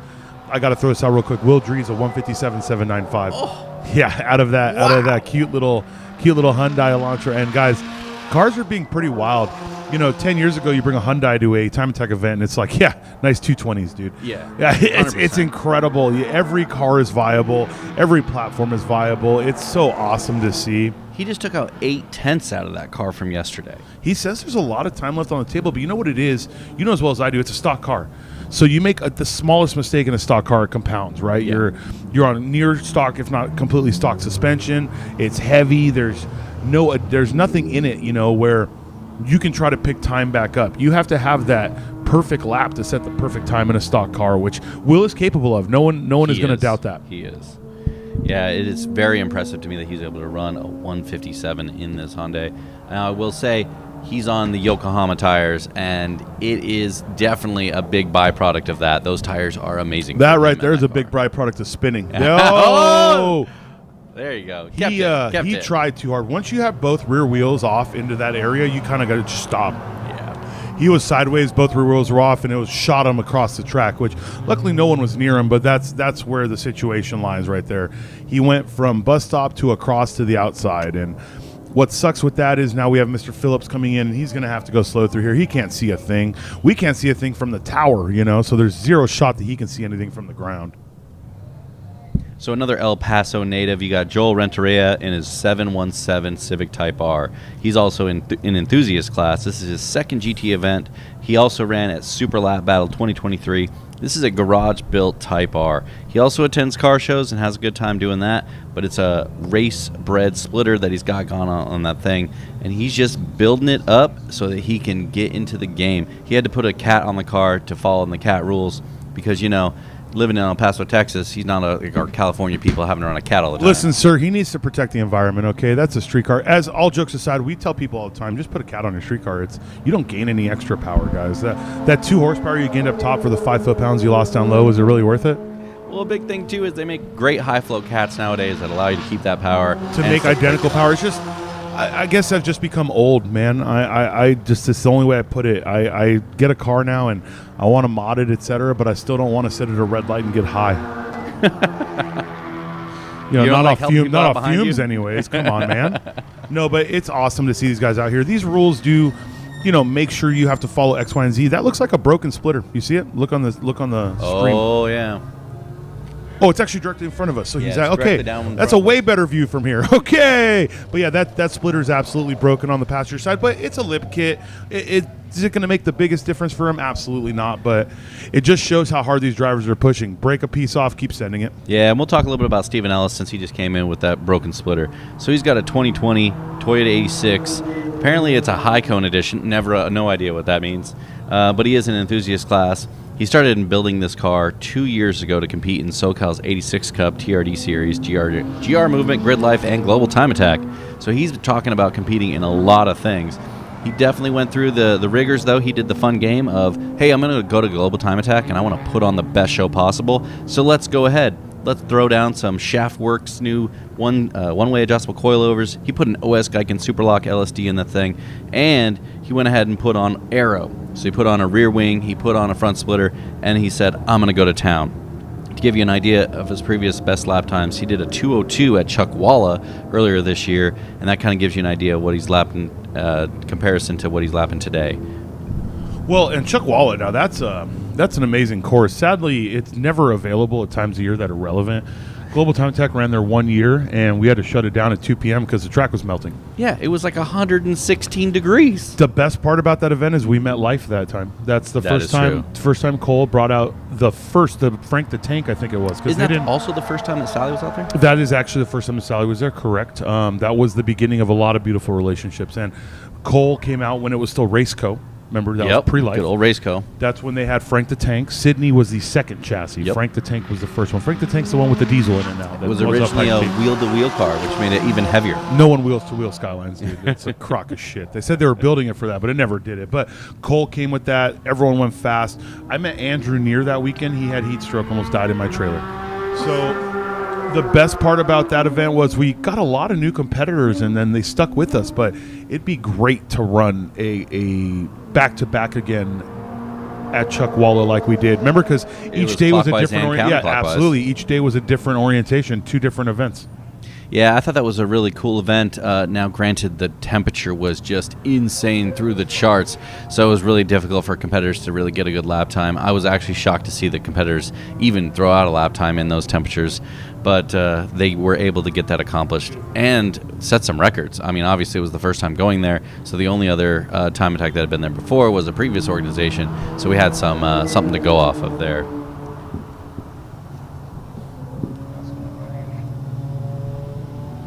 We have been blessed to go to a lot of tracks. I think as the schedule continues to evolve, just like I said, we'll be at Ascend next year. That'll be at Pikes Peak International Raceway. It's really awesome that the Ridge has become a staple of the Global Time Attack calendar. Obviously, Road Atlanta is exactly that. We've been there since year 1 of GTA. You know, the very first year we've been in Road Atlanta. It's Drift Atlanta also. It's Formula Drift. If you guys honestly have a chance to go to a single event out of state, let's say you're not from anywhere near these events, go to Road Atlanta. It's not the most time attack event, but it's the most hype event because we have the morning. Drift Atlanta has the evenings. So you get to watch fast cars on track, then you get to watch drift cars on track. It's really hard to argue how fun that is. Well, and it also brings out a lot of really great fans, right? So we end up with fans that are part of the drift community as well as time attack. So it's a situation where you kind of get to merge that group, and it's awesome because everybody kind of likes flashy, awesome cars, which really blend together very well, which brings in new fans to both groups. Well, and, you know, like you just said, new fans. Let's talk about SLB COTA, right? We always have to plug the following year. Come on now. But truth be told, if you've been coming to SLB COTA with us since year 1, the event is unrecognizable. Year 1 to now, it's just incredible. We have our own drift event, our own drift paddock. You can do ride-alongs. We have a very big car show. We have the biggest time attack event in North America. And we have an amazing race series with us, GLTC. Grid Life comes out with their touring car races, and they do that at COTA with us, and it's such a good amalgamation of all the motorsports that we're in love with in one place. I'm a time attack head. I'm a wheel-to-wheel head. Those are 2 things that I have raw love for. I'm not a car show guy. I'm not a drift guy. But guess what? When I'm there, I've become a car show and drift guy just because you can really feel the love these guys have. The drift guys come and, oh my God, look at the time attacker. Look at the wheel-to-wheel. Every year, the number of fans has gone up exponentially, and the numbers don't lie. This is one of those things that, you know, COTA reaches out here, here's your numbers, this is how many tickets were sold, this, that, and the other, and every year it gets bigger, and we can proudly say that we bring more fans there than most wheel-to-wheel race series ever have, and I'm talking renowned race series, Pirelli World Challenge levels. We're higher than that, and of course it's because we're grassroots, right? You have these people who want to come locally, and Texas craved it. You know, ever since Rona, man, Texas has craved it. Their biggest cars and coffee every year is on Sunday at COTA during our event. So on Sunday when we do the track walk, the people at Cars and Coffee get some love, a discount to come over, and you're talking thousands of people walking over that bridge. So, you know, Drift Atlanta is incredible. I'm going to tell you that if you want to come to the premier time attack event in North America with the most things going on, please take the chance. Come to SLB COTA. That's the place to be. You get a pit walk with all the biggest teams. You get to do ride-alongs and drift cars. You get to see amazing show cars, and you get to be a part of history. You get to be a part of an event going on at a facility like a Formula One track, which I promise you, Mark will tell you, he has never in his life thought that we would be at a FIA Grade 1 racetrack for a time attack event. Oh, that's absolutely true. And I myself, I have actually never been to Super Lap Battle in Texas. I'm actually really looking forward to going to it this year, checking it out, and seeing what it really has to offer. It's one of those. It's one of those situations where, as Cuban said, with everything being there, with drifting, with wheel-to-wheel racing, with the auto show, all those different things, all in one roof, it gives something for everyone. And then it allows us as a car community to blend. It allows us to understand and get worked through to everything that we have to offer. So definitely one of those interesting events. All right, we're going to send it over to Raina with Jeff Pesner. Hello, I am now here with Jeff Pesner, who sadly can't go out today after hard work last night, as you were saying. So what happened yesterday? First, thank you to everybody that supported this car. Bent Calibration, Striker Performance, Race Cars Unlimited, I'm going to forget a bunch here, Chase Motors, Sub 2 Speed House, Zebulon, yeah, and who else?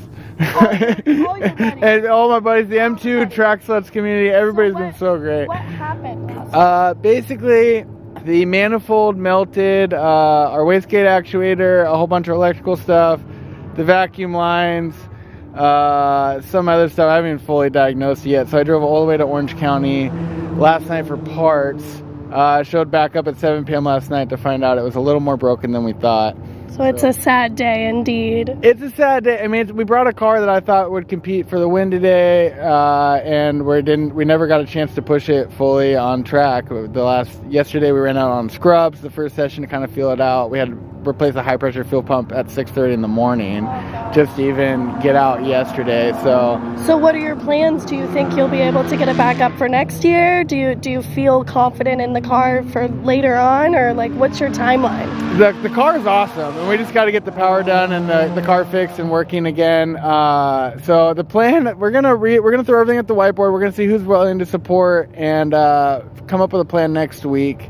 And then it's about saving up the money to do it. Wonderful. Well, thank you so much for giving us an update. We're going to go straight into Group 4, and we're going to go ahead and get into drifting.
Okay.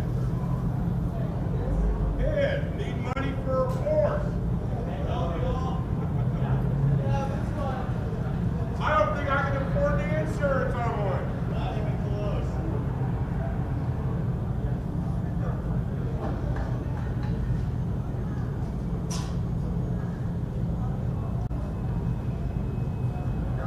Yeah, I've got less than a minute,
Here we have Group 1, Session 6 going out live. Group 1, Session 6. It does look like Ben Dankers in that Evo is back out. Mark made the trek out to his team. He went jogging, because if you've met me, you know I don't jog. He went jogging over to their garage and found out some information on why they broke down. Mark, what happened to Ben and his team? So it looks like a shifter rod for the sequential came loose and was just dangling there, so didn't have the ability to get it into gear. So obviously he was not able to get it situated, and that's why he parked it on the outside corner. Yeah, and if you guys are wondering why he wouldn't have kept going in the gear he was in, if you've never driven a sequential car, sometimes if you do a half pull, like let's say the rod breaks mid-pull, it actually throws the car in neutral. Yeah, and that's probably what happened. I didn't get that information. They were busy getting deep into that car. They also were a little worried they had the car not quite running up to par, so we're going to see if they were able to get that fixed. Uncle Tony was in there. Oh, guaranteed. I'll tell you right now, if it's out there, it's up to par. Ben obviously loves going fast. He loves being out here, but he's not going to run a car that's not safe. And we got green, green, green. That Bailey Woods right there starting his first flyer. Yeah, I'm really hoping Bailey can pick it up a notch on these fresh slicks. They have one session on them, but I think he can pull it out in this car. Mid 300 horsepower car flying. Behind him, Clayton Yates, 500 plus horsepower Z06. Yeah, or actually, that's a Stingray. I apologize. It's a C7 Z51, just with mods. Then behind him, Will Watanawankiri in his GT3, followed by George Zhao in his Audi R8. It's cool. The lowest power car led all these guys to green. Absolutely is. It's really a testament to show what you can do in a car. And it's his second set. It's the second session on those slicks. It'll probably be his fastest laps. Slicks are made to wheel. Slicks are made to run a long duration. It's not just compound, but it's also they're made to survive, right? So a set of slicks on the first session is not always the fastest. Yeah, and I believe he's on the Hoosier R7, so they are made for more of an autocross style thing, which is very important because that is very much similar to Time Attack. Yeah, and R7s, you know Hoosiers very well. A7s are a first lap wonder. R7s, they want a little heat cycle before they go their fastest pace. Yeah, that's definitely a true statement. They also, actually, I believe he is on A7s. I said that wrong. Oh, okay, then luckily he's in a lightweight car because you know how it is at 3,000 plus pound Subaru A7s. After your first session, they're blown. Yeah, definitely a situation when we were talking to them in regards to Fontana back in the day, and they were actually saying we should run the R7s because they thought the A7s wouldn't last. No, absolutely. And it's looking like Ben making some good speed through bus stop. I would not say that's his fastest bus stop of the event, but he's probably feeling it out, making sure there's no other inherent issues with the car. There's nothing worse that can happen of going full send after an odd issue and then hurting the car. Yeah, I definitely agree with you on that. I think he's working through it, and we'll probably see a fastest lap out of him. We may even see him come in right here. We may see him do an 80%er, come in, and then go back out. Obviously, I'm not a fan of that. I know you're not a fan of that because you kind of lose your spot on the track, but you would be a fan of it to come in and make sure the car's okay after you had an issue. Absolutely. Getting in there, making sure the team gets a feel for it, making those tire pressure adjustments, getting everything set up and straight, and then running out there. There is a lot of space out there. They do a great job in grid, making sure that we have tons of space and availability. Yeah, we're talking 15 car max sessions, Absolutely. Track day boys here, 15 cars at Buttonwillow, they're wishing they could be here right now. Yes, they are. He did finish the lap, so let's see what he put. He lifted also, so he's going to do that one lap and then come back in. We got a tick across start finish on his warm-up, but I did not get timing up on the flyer. There it is. It was a 152.395. That's the one thing about timing and scoring. Sometimes it's just a little behind. So obviously not his fastest lap yet, but it's proof that the car is working properly. I'd say he's at a 70 or 80% right now running that 52. He'll go ahead and do his cool down. He'll either come in or go right back out. But is that Ryan Radushel at a 147.957? Absolutely. He just did a nice lap, dropped almost a second off his best. He was at a 148.8, and now he's at a 147.9. That's a good pickup for him. That's pretty impressive, guys. That's pretty impressive. Really showing that even still in the second session, track evolution, everything going forward is still looking good for those banker laps. I like how subconsciously all you really care about are evolutions, by the way. I appreciate it. Oh, God, no. Subaru boys losing their faith in Mark Yeager, my friends. Can somebody, Renner, somebody, Dewey, somebody. I don't know, man. Dewey's been talking about coming to like a SLB for a while. I haven't heard from that man. So he's been doing good, though. I saw what he did at Laguna Seca. I've seen he's really impressing the grid life community out there in street mod. And he had a small fire at Laguna. I don't know if you saw that, but they got it out quick. Man, we lost the Super at Laguna. Did you see that? I did see that. That was very depressing, actually. It is because, and they're not here, but, our boys Caliber Customs and their C5, remember, he burned down one year. The car to the floor burned down. Yeah, it was out over by Cotton Corners, right? And what does he do? He comes back and runs his fastest lap after that. Yeah. Takes a lot of determination. Got a yellow flag on track. A lot of determination to lose a vehicle to a fire. We got Ben off in turn one. No. Looks like he's parked, though. It wasn't that he has to have been parked there since his flyer because we didn't see him go back again.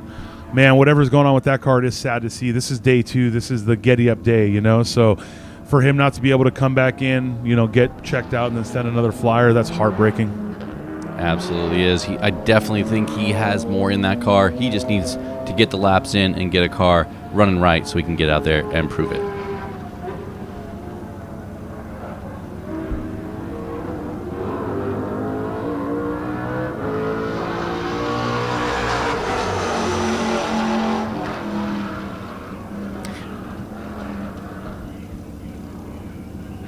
Yeah, he actually parked in a very good spot. It almost looks like he was trying to come in the out there. So he's in a good spot so that he's out of the way of traffic, but we're still going to yellow flag. Well, the problem is he's on the outside of one, isn't he? Yeah, he's on the inside, actually. I still don't think it's good. Yeah, it's not a good spot, but it's definitely better. He tried his hardest, I'll tell you that. Yeah, he was trying to get out of the way. He absolutely tried his hardest, but you get a little tail happy into one, you can whip to the inside. Yeah. That impact zones exist, and, it's... The odds of him being touched right there are 99.9% never going to happen. But if we can't be in a zone where we know the car is safe for the whole session, we have to pull it. Yeah, absolutely. Looks like you got Tim Shepner out there turning some laps in his Evo. You got JC Monet going through Riverside now, pushing that tube chassis car as hard as he can.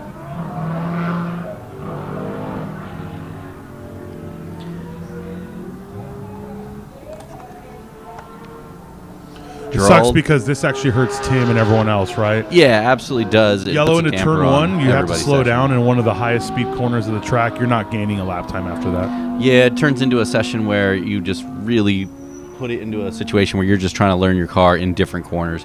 Looks like they pulled the yellow now. They believe he is in a safe space so that people can continue on. So we're going to see how that continues.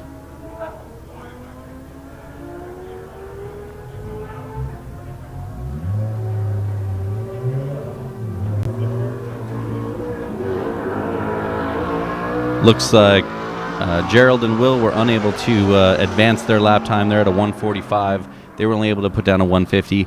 I would venture to guess that they're just trying to gather data so that later on in the day they can put down a sweet flyer. Yeah, absolutely. I mean, obviously this is going to be a great session right now, but truth be told, we're in a good place session-wise in general. We have Ryan Reduchel and Clayton Yates basically hugging each other in the 47s, and Bailey Woods at a 48.736.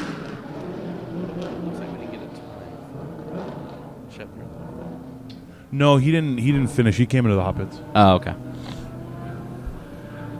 He came right below us, sir. You didn't see that beautiful... Well, I saw that. I thought he might still cross the beam, and we should get... I doubt it. He had to slow down on his flyer. You know, these are time attack boys. They don't really just want to send it for the sake of sending it. Old man Monet, on the other hand... out there sending it every way. I saw George Zhao out there a little bit ago. He said he still has more in this Audi R8. He said he's going to be really looking to push it later on in the day. So he's just gathering data, putting it together, and bringing it at the end of the day.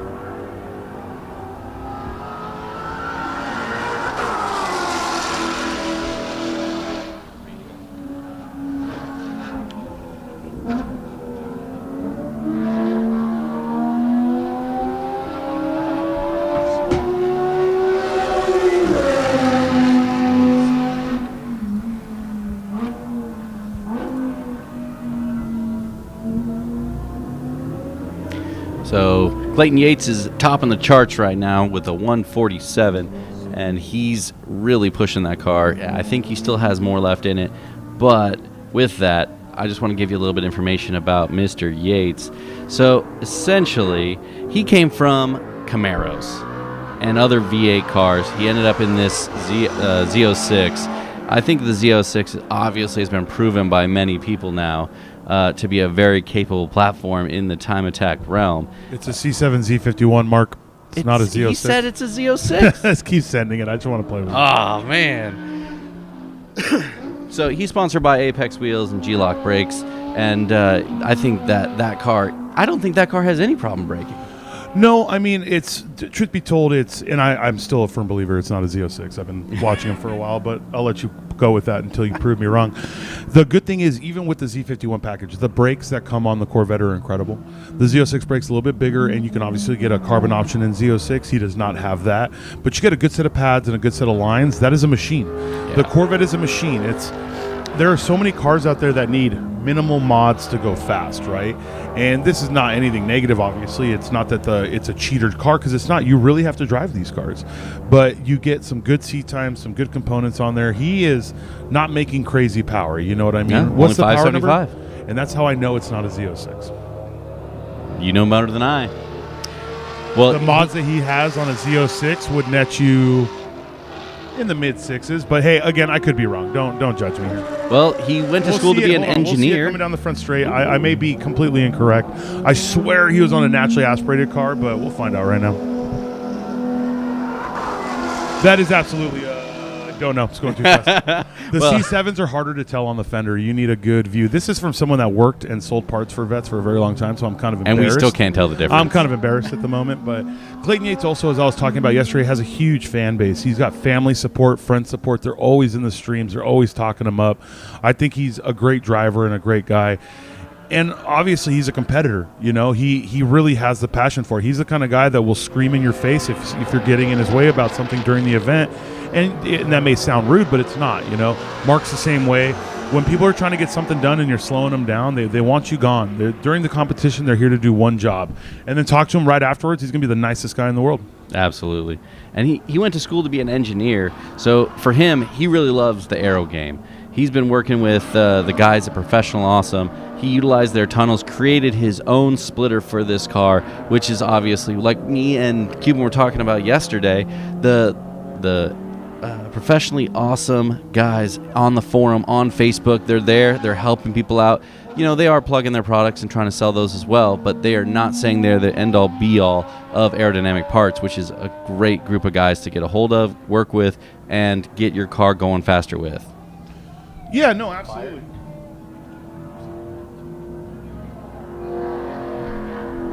It does look like we have an incident on track. I'm not sure where it is. It is right there. We do have a vehicle on fire right there on the back straight.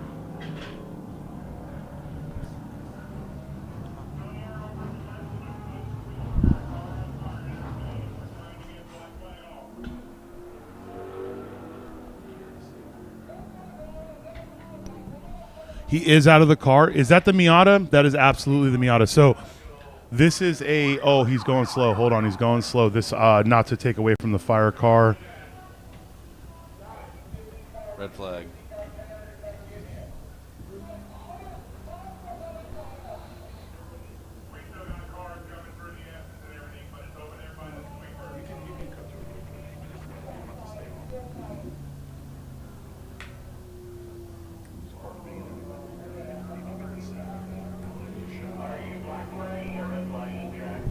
As you guys can see here from this shot, the track is being red flagged. If you don't know what a red flag means, it means you get to your nearest corner worker and you stop. The whole purpose of this is because fire and safety wants nothing about you being moving on track. It is a Z06, by the way. It is a Z06. You had to go by at 1 mile an hour for me to notice. That's how good my vision is. Boys and girls. That is going to be the end of this session, obviously. It does look like whatever it was, he put it out very quickly. These competitors know one rule: you don't get out of your car. But what's the one time you can break that rule, Mark? Only if you're on fire. Only if you're on fire can you get out of your car. We saw a good amount of smoke. From the aerial view, but it looks like he did put it out very quickly. Fire and safety is not going to open the hood immediately. I don't know if you've seen it, but I've seen it in person where you open the hood and you get a flare up. Yep, you'll get the flare up really fast and really hard. So they're going to go ahead and spray in there. We do want to let you people know calisthenics is not a reason to get out of vehicle on track. We've had incidents where people were doing jumping jacks and push-ups on track when their motors blew, but they were Subaru owners. They were Mark's people. Well, and just so everyone knows, Ryan is okay. He's obviously standing outside of his car. He is perfectly okay, and that is what is important. Cars can be rebuilt. Always, always. We were just talking about our boys over at Caliber. This doesn't look too bad. I mean, it looks like they got to it quickly. We're obviously at an aerial view. We don't know what's really going on. And it happens quickly, man. It could be something as silly as an oil line burst. It's something as silly as you have an oil leak and it hits the headers. Absolutely. We have had competitors lose things like brakes with fires. What'll happen is they'll blow their motor in the under trail soap oil, and it'll get on the header wrap, and that'll burn up. This is not something you can just willy-nilly do. These competitors spend months, years prepping themselves, their crafts, their cars to get out here and do this. He saw the fire, he pulled off. I don't see any fluid on track. That's probably the best thing that I'm going to say out of this. So whatever it was, he got off ASAP, and I'm sure he felt or saw something incoming because I don't see any sign of panic out there. There's no, brake marks on the street, nothing like that. You can obviously see wheel marks up top, but there's no way those are from him. Yeah. It just looks like he got off track and was trying to be as safe as possible. Yeah, and I've actually experienced something very similar to this on the back straightaway there, and it definitely was a not very fun experience. In my situation, I had a motor blow up, and as it blew up, then obviously the oil kind of sprayed all over the engine bay, a lot of heat, a lot of things going on in that situation. So I ended up ripping my hood off my car, throwing a fire extinguisher down at it, and putting it out myself in that situation, which is always exciting and fun.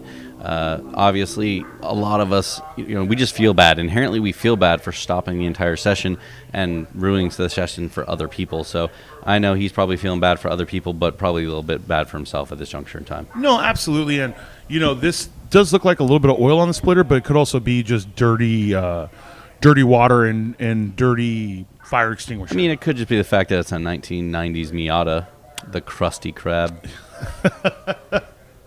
It does suck to see this, by the way, guys. You know, we can sit here and joke because he's safe and he's fine. And well, obviously, we weren't going to cut to it immediately. We're not the biggest fans of watching something big like that happening full time until we know that he's okay. But whatever it was, it's not flaring up right now. And it has the Honda hood, which is great. You know, Honda's famous for the hood that goes straight up because you got to work on it all the time. This is the LS powered Miata, if I'm not mistaken. Yes, it is. So we're getting a good view of his engine bay at this moment, and to check out what his hard work has done for him.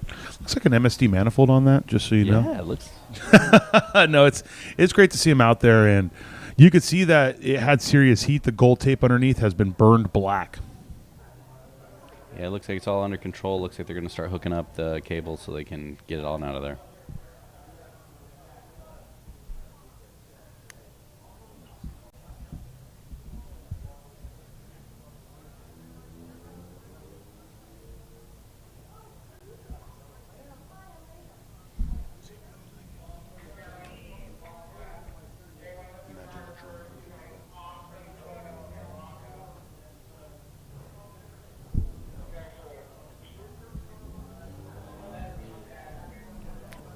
So we're kind of watching the fire rescue team start putting his hood back down. So this is a very important aspect that I just want to express to all the racers and fans out there. So you need to be able to get a hood open in a case of emergency. You have to be able to build your hood setup so it can be removed quickly and easily. So if you end up in a situation where there's fire, it is very important that they can pop that hood, get that fire out, and we can move on from there. I think he may be changing it after this. He's on quick latch. He's on Zeus tabs. Yeah, that's what I was looking at. It's very, very difficult to get a hood open on Zeus tabs. It's efficient to keep it closed. Yes. It's good for aero because they are flat. You know, and honestly, they are the most cost-effective way to put a body panel on a race car. They 100%. really are. But that's 12 latches right there. It's probably a joke. What do we got? We got 4 in the front, then 2, 3. On the sides. Yep. So we're almost to 10 fasteners you have to hit to put a fire out. So for him, he had to jump out and probably just spray it between the hood and the cowl. The same thing the fire department did. Yeah, spraying it up into the wheel wells, trying to get that fire out. But obviously, it might have been an easier situation if he just had quick releases that he could just pop, and go. So, and just for reiteration, I had to learn that same lesson many moons ago. I had 4 quick latches that I utilize, which are still very quick. But when you are with 2 people, it is very efficient and very effective. When you are with 1 person, you are trying to pull off 4 quick latches that like to reattach themselves as you try to pull it off. You're 100% correct. I mean, there is no proper solution. I can tell you right now, you could have arrow catches, and they get stuck. Yeah. And when you're in a fire, start melting. Yeah. When you're in a fire situation and they're sticking, it's like anything else. When you're in a high adrenaline situation, picking up a pen becomes difficult. Yes. So this is also why we have a rule, and that's right, our safety. It's you want to make sure that you can get out of your car in a fire situation in under X amount of time. We try to fit with most wheel-to-wheel series on that. When a car looks extremely difficult to get in and out, we'll make a competitor do it. If your car is basically simple, I'm not going to make 50 people prove they could jump out of their car in a fire. But these are things that you as a driver and as a competitor should always practice. If you've never practiced jumping out of your car in a bad case scenario, trust me, do it 100 times. Because that's what it's going to take to get the muscle memory to do it when it's important. And that's a very important fact. Like, you need to be able to get out of that car super quick. And I will say this. When the fire is on, it's astonishing how quick that you can actually get out. Looking back, I the usual GoPro thing happened. GoPros didn't work at all, and so I didn't have any video footage of this. But just going through memory bank, you get out of that car extremely fast. But the reason why I was able to get out of that car extremely fast was because I had practiced it prior. So now they're going to load his car up on the flatbed, get it out of the way, so that we can continue on with Group 2.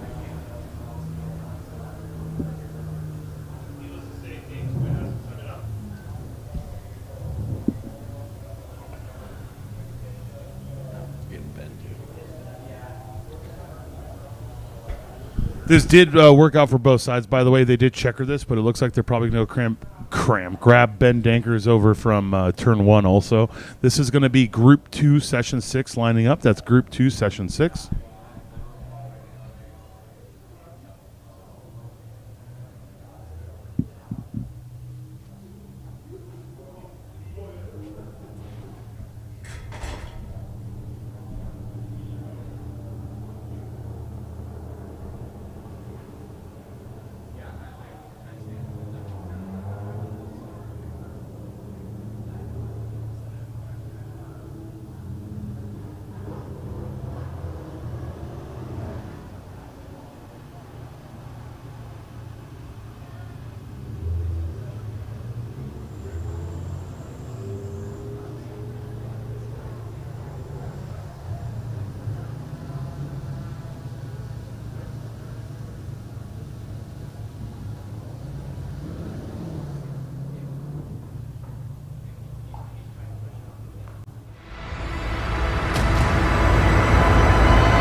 you ready? Because I am.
Link is the engine management solution for champions the world over. We know what it takes to win, pushing boundaries, performing under pressure, and having the best people on your team. Our tech support are performance specialists, available 24 hours and ready to talk one-on-one about your winning formula. Link ECU. The performance, reliability, and power to get to the podium.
We are here with Kyle Phillips, who is the owner of this beautiful Bel Air, my favorite car in the race. How are you doing? How was your last session today?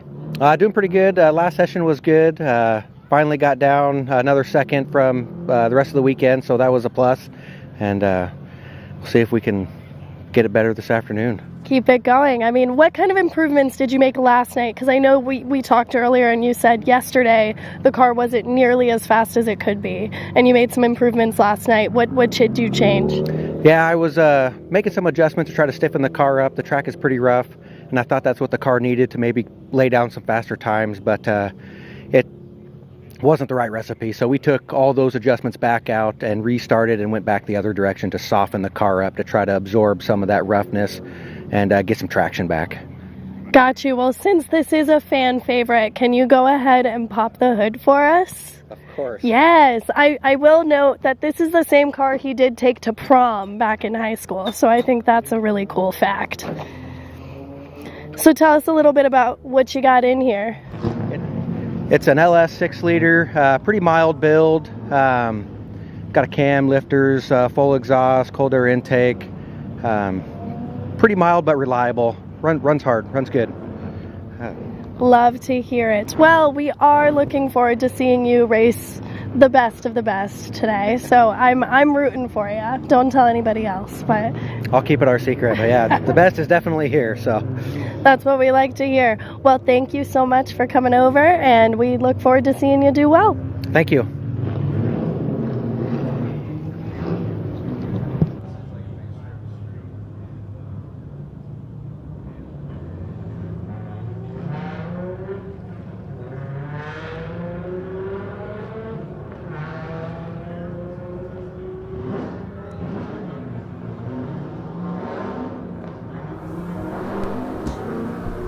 the Phillips brothers always bringing fantastic cars out here. It's always a blast to have them both here, and also it's great to see them both continue to develop. For those of you that don't know, the 56 Chevy's on a different chassis than it was before. It used to be a factory suspension car. Now it's a full IRS chassis. It's really cool to see them continue to develop their cars.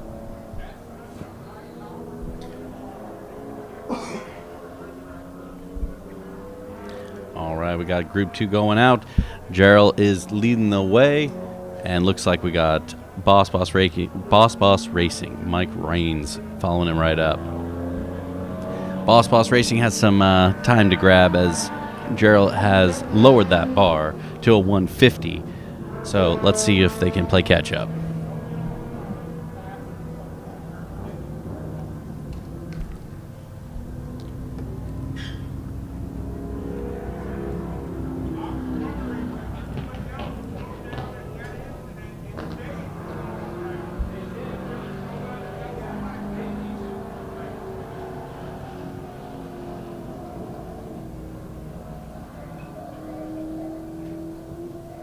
All right, so here's the standings in street class. We still have Thomas Smith leading with a 148.1. Gerald Natividad in second place with a 150.3. Now here's a class for limited. So we got Clayton Yates with a 145.8. And we got Will Wantano and Curry in second. We got Craig Coker in unlimited class leading the chart still with a 143.2, with Bailey Woods with a 145. JC Monet with a 149.7. And Riley Stair in a 153 in Pro Comp.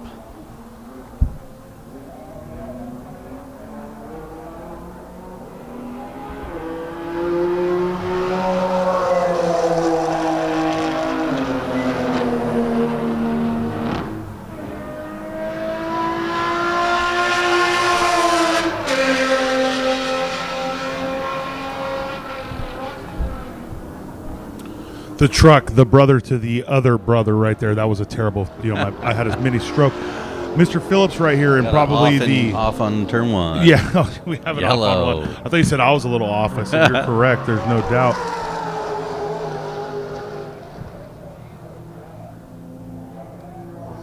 Kevin Phillips is the one in the truck, followed by Brian Navarro. Derell Natividad is leading this session out.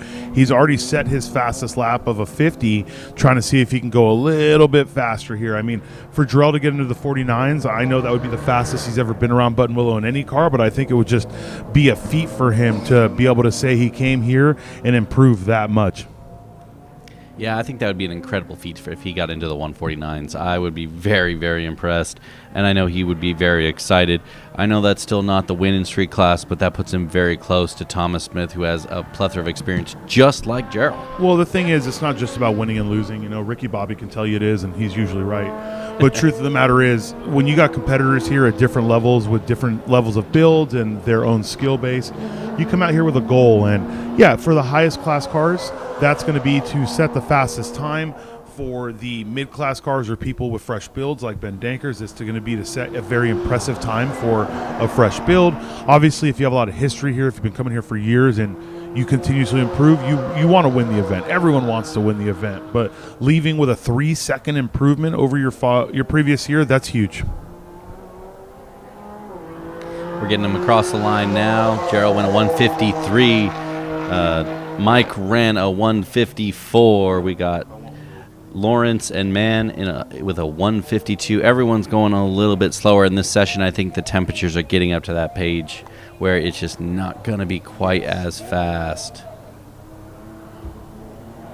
Looks like the Hung brothers are a little bit slower as well, with another about half a second, about a full second off.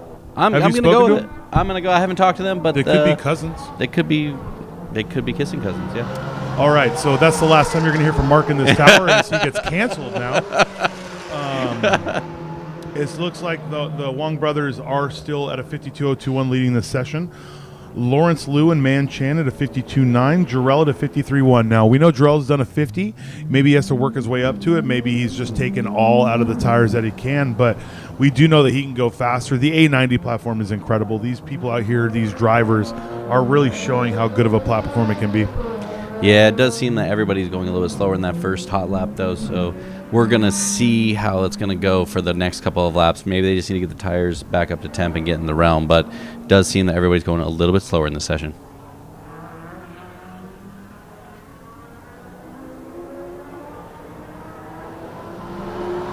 And just something to note, as you can see, all the green on the side there. So green indicates our street class.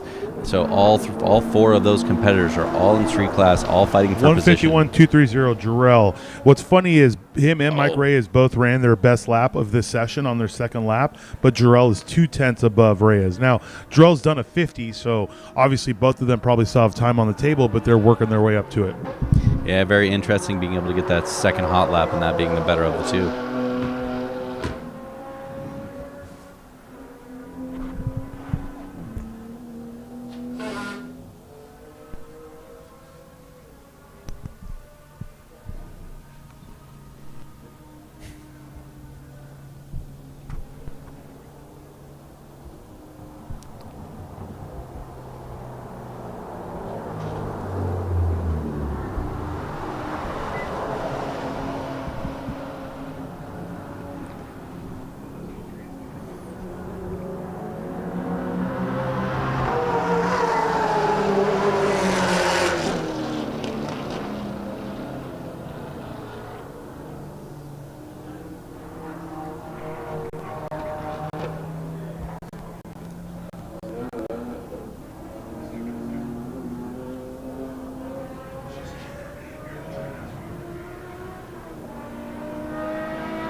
We're seeing on the screen Brian Navarra and his Ford Mustang that was hand-built by him, looking beautiful, coming through the bus stop, driving hard, driving good.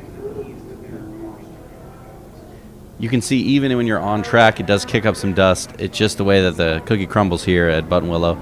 Anytime you're anywhere near the edge of that track, it's just giving you a little bit of dust, making it look like it's dustier than it really is. Although I will say, usually in these time attack events, we are kicking up a lot of dust onto this track as guys push the very hardest limit that they can possibly do.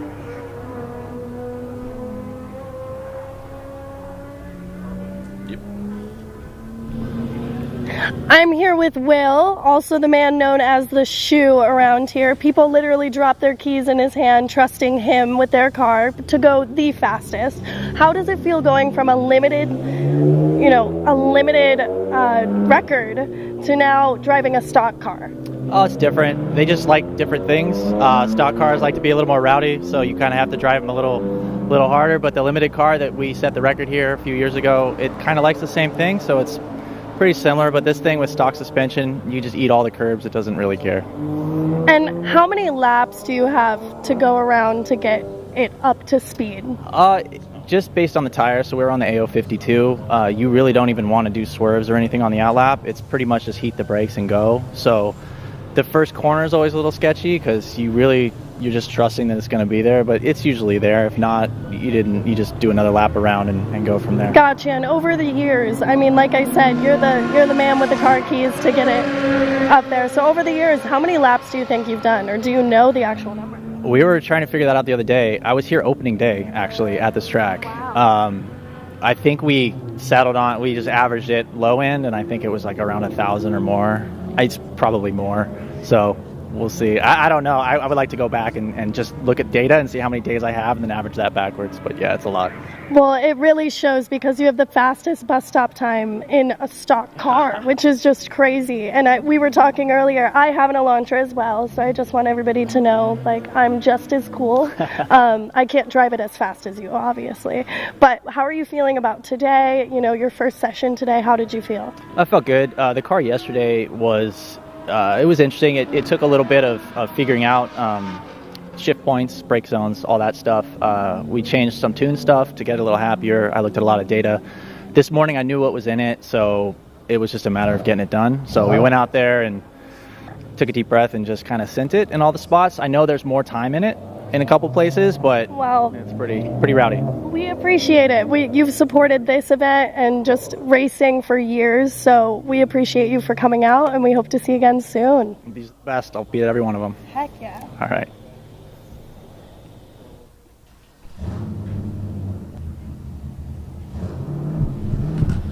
Will Drees, that right there is the epitome of a shoe, guys. If you don't know who Will Drees is, he does like to stay behind the scenes. Not many people actually know what his face looks like, funny enough. He's not the easiest man to get on camera, I'll be very honest with you, but when he's on there, we want you guys to know he drove the Corey Wells Prelude to a limited front-wheel drive record.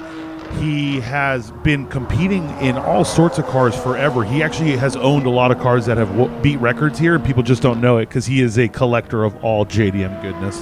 Well, and even when he's not behind the wheel, he's also helping guys develop their cars. He's giving them advice. He's working with them. So he's always having some sort of impact on a lap time for someone. Absolutely. It's fantastic.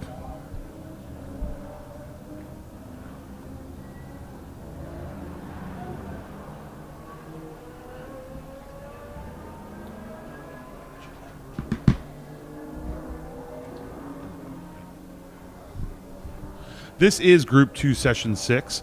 This is the final session before lunch. These guys are going to try their hardest, guys and gals are going to try their hardest to set fast laps. The weather's still really nice out here. We have a good ambient temperature. It's nice and chilly with the breeze going, but the breeze is starting to stop. Oh, that right there is what happens when you fixate. A driver was stopped on the inside of truck stop right there just to allow him to make it through. But you know as well as I do, that corner is so much commitment that if you get a little bit of concentration off, you're not making it, you just go straight. Yeah, and a little target fixation never hurt anybody either, right? So essentially what happens is you'll see somebody else, you'll not really be trying to get where you need to be because you're looking directly at this person or at this thing that's on track. You get target fixation, and then that leads you to drive right towards it.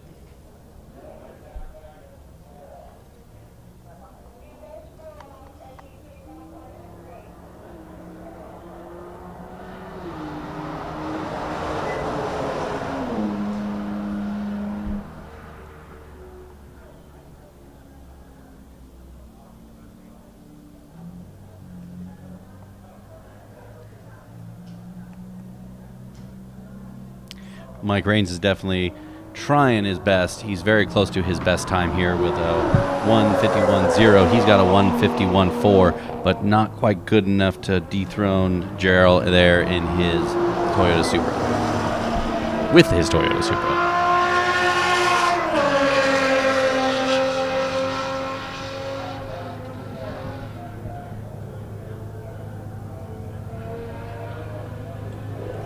Does look like we're at the point where people are trying to run 1 to 2 laps in this session to get a feel. They know that time is starting to be of the essence. Day one, you're okay with the small mistakes, right? Because you know you have a whole nother day, but you don't have that much anymore. We have 2 more sessions after this.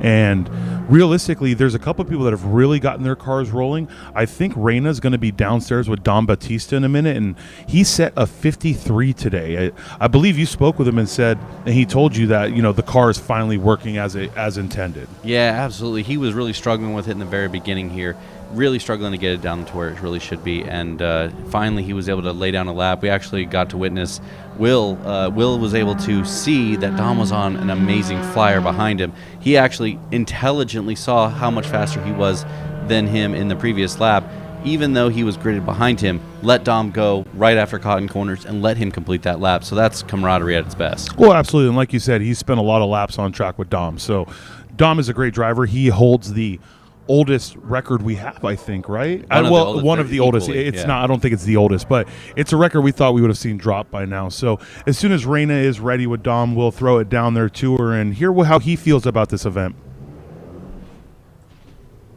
Now with Dom Bautista, no relation to Jose Bautista, as you said.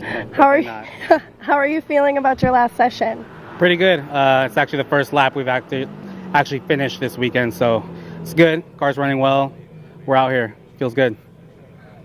And you have one of the oldest records of this event, right? I do, yeah. Last time I've competed, 2016. Did it back then and decided I'd make a reappearance. So Decided to show up, you know. Very impressive with that 153. yeah, really happy with that. It's been a long time and a long time coming. So Gotcha. Well, what did you do last night in order to improve from yesterday, if anything? yeah, we were struggling all day yesterday. No boost, underpowered. Pretty much ripped the manifold off the car, reset everything, and came out this morning, did one, and we got a lot more left in it. How does it feel to be somebody who's supported all of the other teams here, or so many other teams, to now be back in the driver's seat? It feels great. Always here for them too, and they're here for me this time. But yeah, being back in the seat is where I belong. That's something that I was talking about yesterday with a lot of drivers, like the community here. You guys all support each other, help each other out, diagnosing what's the problem. I really love that about y'all. I mean, you and Will work together and make sure you guys are back and forth. How does that feel, having him as, you know, your confidant? Oh yeah, I mean, Will's a huge part of the driving game and the data. We, you know, our group, Battlecraft, RS Future, the rest of us, everyone's got each other's back there, so it's good. You know, we have people to lean on. And how much do you love Will for getting out of your way for your hot lap today? Oh man, he doesn't know how important that was, because I only had one lap in it, so that was everything.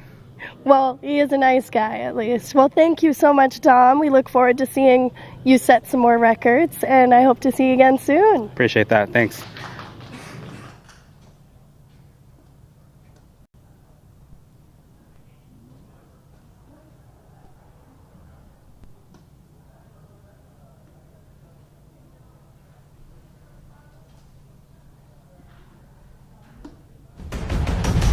Link is the engine management solution for champions the world over. We know what it takes to win, pushing boundaries, performing under pressure, and having the best people on your team. Our tech support are performance specialists, available 24 hours and ready to talk one-on-one about your winning formula. Link ECU. The performance, reliability, and power to get to the podium.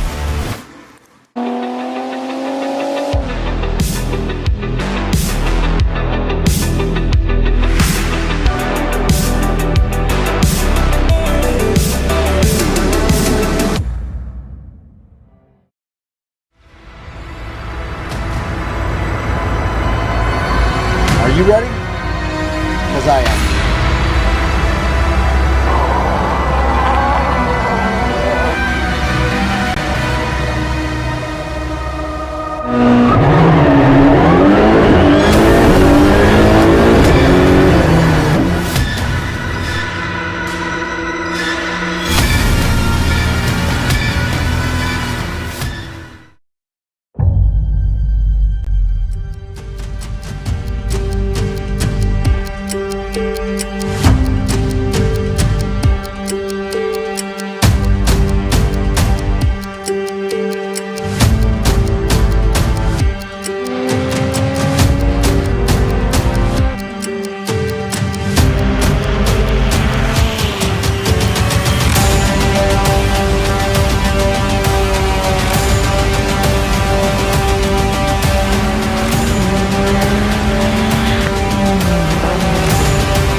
All right, and we're back with Group 3 coming up.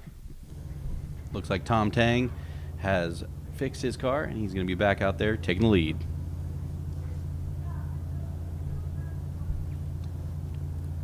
We got Rodrigo coming out in his Toyota Supra. He's going to hope to best his 155.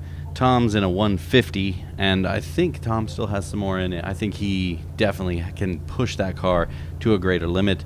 I think it's just going to be a matter of if he can wrangle that puppy in. Corey's sitting at a 155.4. He's definitely got some more time in that car. I think he can definitely push it in a greater manner. Keep keep in mind, he's one of the very few competitors that have no aero on that car. So if you know anything about Time Attack, we know we love our aero. He's a guy who just decided to be in street class and not put any aero on his car. So I'm definitely hoping that he can push that car to its limits. I'm thinking he can get to a 154. I think Cory believes in himself. I think he can do it.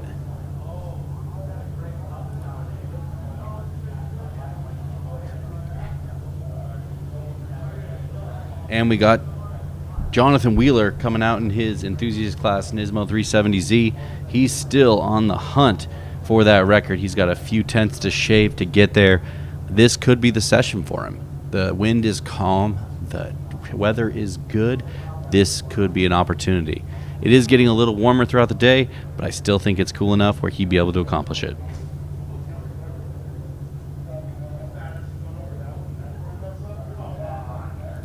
You see the beautiful Honda Civic of Ryan Novak there at the very bottom there. He's sitting at a 158. He's pushing that car to its limits, but he's just having a good time doing it. Although he might be sweating a little bit right now.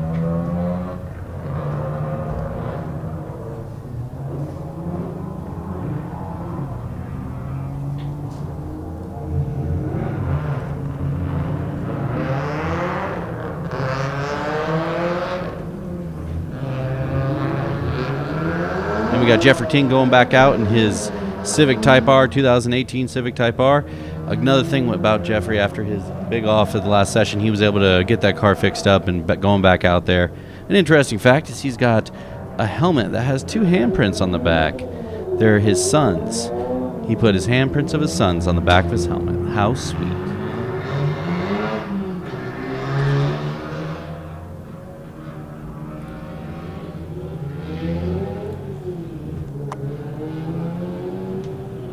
We got Tom Tang getting his car all warmed up. Big thing here is preparation. That's one thing that we always have to keep in mind. Preparation is key. He's got to get out there. He's going to do a gradual warm-up as he goes through bus stop, getting everything up to temperature, up to spec, up to where he needs it to be to rip this thing. Rodrigo doing the same thing. They're getting a little tight, getting a little close. Same with Cory there. They need to keep the spacing that was given to them, as it will benefit them as the time goes on. So let's hope that they do it the right way, in the Time Attack way, and keep that spacing there. There's a huge space behind Jonathan Wheeler there. Huge space back to the next car. It's because that gentleman knows how to keep a gap. The gaps are That's important. too much of a gap, to be honest with you, but it's okay here. These people are so close in times, we're not worried about the front runner catching the tail, right? That's a true statement, although it does help out when you start getting into the cool downs and then the mixed bag of, are you going to do a second hot lap into a cool down? So it is good to keep that gap and make sure it's running right. I also always will recommend this. I generally, anytime I went out and was in the hot pit, I would have my crew guys go talk to the cars around me, because I wanted to know, are you going to run 2 hot laps, 1 hot lap, 3 hot laps? If I knew what your strategy was, then I could adapt my strategy to either be the same, different, or just have an idea of what's going on. It's much better if you go across the finish line knowing that guy's going to be on a second flyer when you're going to be on a cooldown, to know that you instantly need to be out of his way so that you can let him do his flyer. I think a little camaraderie in that sense can go a long way. Well, like we talked about in the interview with Will getting out of Dom's way, right? It's good to know. See, Will and Dom, they know each other really well. Will sees Dom coming. Will, I mean, I got to talk to him after that interview, and I asked Will and Dom, and Will's like, he was flying. I saw him behind me. I got right out of his way, and Dom said that was the first actual lap he's done properly. Yeah. So imagine, his gets a small, and it's not a block, but imagine he gets a small holdup and he does a 55. How obnoxious would that have been, right? Exactly, and that can really put a crux into your and it was through Cotton, so it's in the area where you need to carry speed. It was between, like, if you get a holdup, a lift there is big. If you get a holdup and the last S before the back straight, it hurts a little bit. If you get a holdup through the I-5 over there before Cotton, it hurts a little bit. But where he was going to be held up, that is huge. Yeah, I will say, though, I've been held up coming out of sweeper, and wow, is that depressing.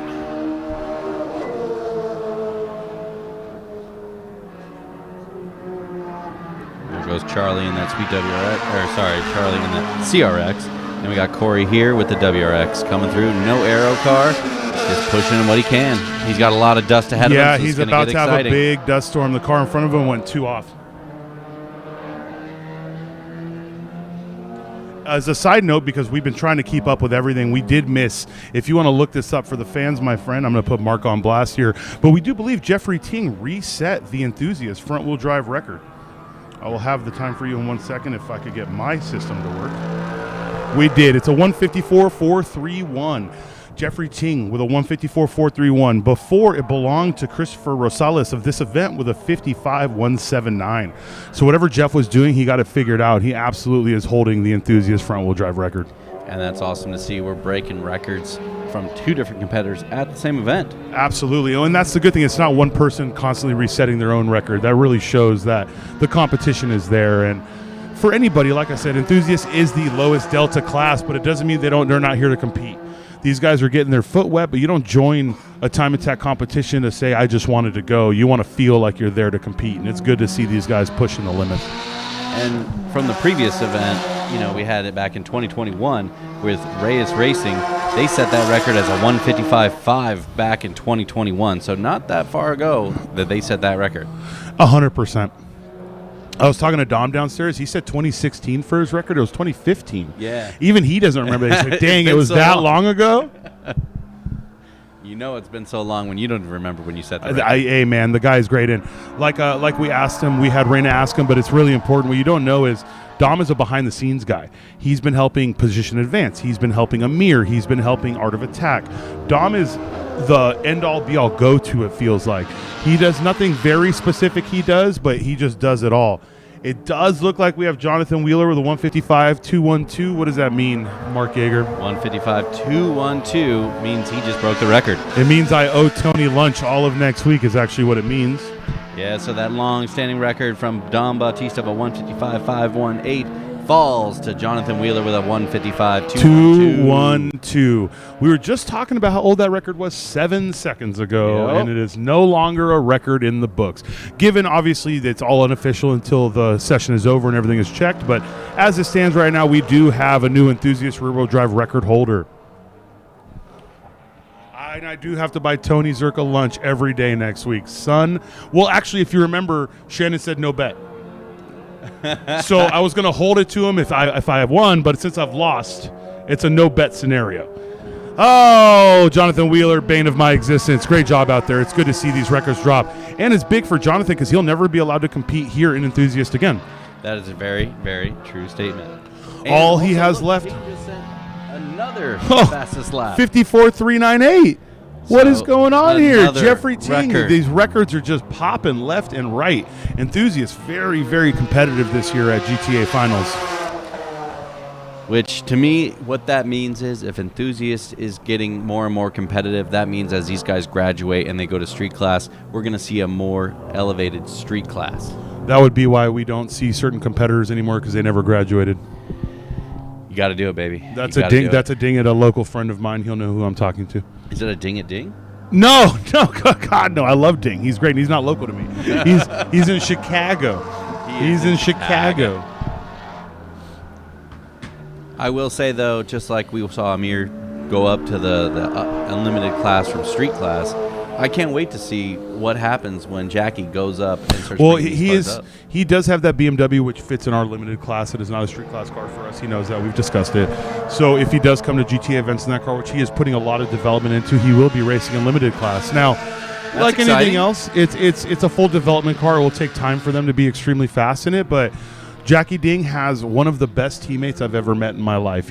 We talk about competitors a lot, but without Alex, Jackie would not be half as fast as he is. 100%. This man is just, he's what every team wants as someone managing the race team. He gets things done. He books the flights. He makes sure everything is ready to go. He did not remember get keys. He did not remember to put the keys in the trailer for COTA, though. I'm just going to be clear about that, Alex. But he does do everything for that man. It's incredible. And I don't know what their business operation's like, but if Alex is half as involved in the business as he is in the race team, that place is just going to go super far. Absolutely. This is getting weird, Cuban. Now, anyways, to ignoring Mark, it does look like it is getting weird. We're finishing each other's sentences. I'm not a big fan right now. I'm the one with the energy in the tower. It's usually the other person who's just, dry and has facts. And you're not even bringing facts. You're trying to be me. Stop it. How's your boy Cory doing? Cory Crowder's at a 158.794. What's his fastest lap of? He needs to pick it up. He can do better than that. He's at a 155.4. Yep. He needs to pick this up. Tom Tang, on the other hand, though, after that incredible spin in Riverside, is back out doing a 52. He's 2 seconds slower than he was, but that seemed like a magic lap, I will say. That seemed like a very magic lap, so we might not be able to see something better from him. Although I do have high hopes, and I have all behind him that he'll be able to do that. I did text him in our group chat after that spin, I'm sure you saw, and I just asked him if he had his brown pants on, and he responded with something only I believe from him. Calm as a cucumber. Oh. And I do believe it. When you've been upside down, when you've done the 25 hours at Thunderhill, when you've been in some serious, dangerous situations in a car, getting a little sideways in Riverside, that's just another day in the park, right? That ain't nothing. That ain't nothing. We are seeing some good laps out of Ryan Novak, throwing down a solid 2-minute lap there. He's having a good time in that little Honda Civic. We got David Odo rocking a 158. He's very close to his own personal best of a 158.1. Still, I think he has some time to pick up. Oh, big off coming out of Cotton Corners. There we go. That is someone that is ready to send. So let's talk to you about this area. You're going to see Novak come up and over here. Where that person went off is where you make the right to start really sending it through Cotton. See, you see Novak hugging the inside. Usually you would be as far outside as possible to carry as much speed into the next section. This is someone that oversent it through Cotton. And maybe I'm wrong. Maybe he had an issue, but Mark can attest to this. You end up on the outside there when you oversend it through Cotton. Yeah, absolutely. And one thing is Cotton Corners, you have to be tempered. You have to make sure that you're within scope there. That is an easy place to just jump it, do weird things, and end up way outside there. And obviously that can ruin a lot of stuff. It can, and here's the problem, right? So now he's staying on the outside to be out of the way, but that's where the drivers want to be, No one wants to take bus stop from the inside, so you'll see Cory hug outside and then make the corner. These drivers have obviously given up on their lap, but it sucks for like the likes of Cory Crowder. Cory was on a flyer before that. It does look like everyone else is being a bit more calm through Cotton Corners. You want to pick up time everywhere. It's such a driving curse. You're like, maybe I can pick up a 10th here. The saying is, if you pick up a 10th every corner, you pick up a serious amount of time, right? It depends on the track. But there are corners here where picking up a 10th will cost you a second. Yeah, absolutely. You have to really manage and understand each corner is connected. Those are the things that we talked about, such as Cotton Corners, where when you're looking at Cotton Corners, it's not just one corner there. So you're talking about multiple corners that lead to a situation where you end up giving or taking away from other places. Either you're taking away from the straightaway or you're taking away from the next straightaway. So you really have to manage that and get the best out of your car with what it can do. No, absolutely. And while people are cleaning up here, I believe we have Raina downstairs with Joel Renteria. So let's see how his day is going and if he thinks he has any chance to improve. Down to Raina. Hi, we are here with Joel. We're checking out his awesome Honda that's behind us right now. How do you feel about that last session going into your next? It's pretty good. Consistent 203s since practice day. So we're just trying to get better, trying to get hopefully a 2 flat. Gotcha. And you did say that you guys had to do something to the brakes. Tell me a little bit about that. Yeah, right now we swap out the pads, trying to find more time somewhere. This is the first time that I run here at Buttonwillow, and I never ran a 220 thread wear tire before, so it's tough. It's a learning experience, so we're trying to see what we could do. Gotcha. And how do you feel about this track? It's an awesome track. It's very fun, very technical. You could pick up time in one section, but if you mess up, it's 21 turns. So if you mess up in any other of the sections, you do lose a little bit of time. And so since practice day, I've literally been a consistent 203 every single session. Got you. Is bus stop at all like giving you some issues, or is it just those turns that you were talking about? So bus stop, I've gone off, I think, twice. But that's because of the driving habit. I'm used to how my car grips. So I'm trying to push it like I normally do, but the tires don't hold. So I just need to find that median, and smooth is fast, right? Find that nice sweet spot. Absolutely. So tell me a little bit about what you did last night to improve or hopefully improve today. So we've been looking at our data. Jeffrey Ting, that's also an enthusiast, has helped us out with suggestions. I have my tuner back home in El Paso that went through the car, make sure everything was good. So the car right now is performing fine. Type R's do suffer from heat issues. Luckily, we were able to fix that. So right now it's just all on me that the car is doing what it's doing. Awesome. Well, we look forward to seeing you go faster in this next session. We're happy to have you from El Paso. Thank you so much. Thank you. Great to hear from Joel Renteria down there, and honestly it's been really cool to see them improve and go faster. And he said something earlier that actually really gets to me. Mark, how many corners are at this track? You know what's really funny about that? I have no idea. No one does. He said 21, right? Yeah, and I think 21. you can count 21 corners at this track. But you read online and some will say 15, some will say 17, some will say 20.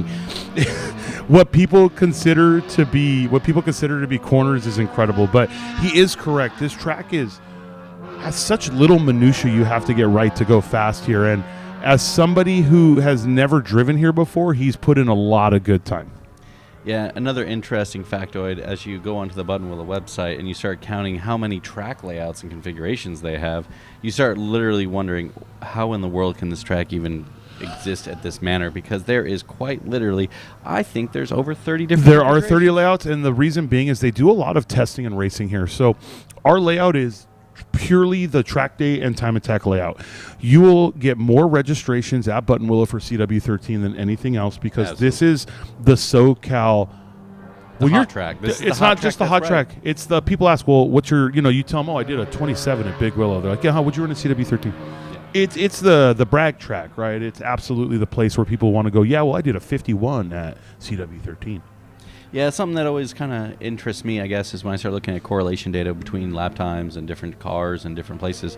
So if you go back to Bailey Woods, he ran an amazing time today here at this track with his low horsepower BMW. But when you start looking at like Streets of Willow times, he did a 1:16.4 at Streets of Willow clockwise and a 1:16.5 at counterclockwise. And for the NorCal guys, he ran a 1:45.2 at Sonoma. So that kind of gives you some correlation of what the guy's doing at different tracks across California. Man, so GTA back in the day got to run Sonoma when it was called Infineon, I believe. Put just after Sears Point, just before Sonoma, and that's an incredible track. It's one of those noise tracks, though. You have to either get a no sound day, which are rare and super expensive, or you have to run Laguna pipes. Obviously, pipes named after the most famous soundtrack in the world, because obviously in the world we live in, people will buy and build a house near a racetrack and then complain about the noise. Just like they do for the Air Force. Build a house next to an airport and then complain of jets. To be fair, they thought you just sat in chairs all day. Whoa, sorry to our armed service people. That was at Mark, not at you. I appreciate all of you. Just Mark sits in a chair all day, as he's doing today. It's true, though, our motorsport, people don't get how much we love what we do. We will do whatever it takes to do this. And when we have a track in the middle of nowhere, this is why Buttonwillow is awesome, as my voice cracks.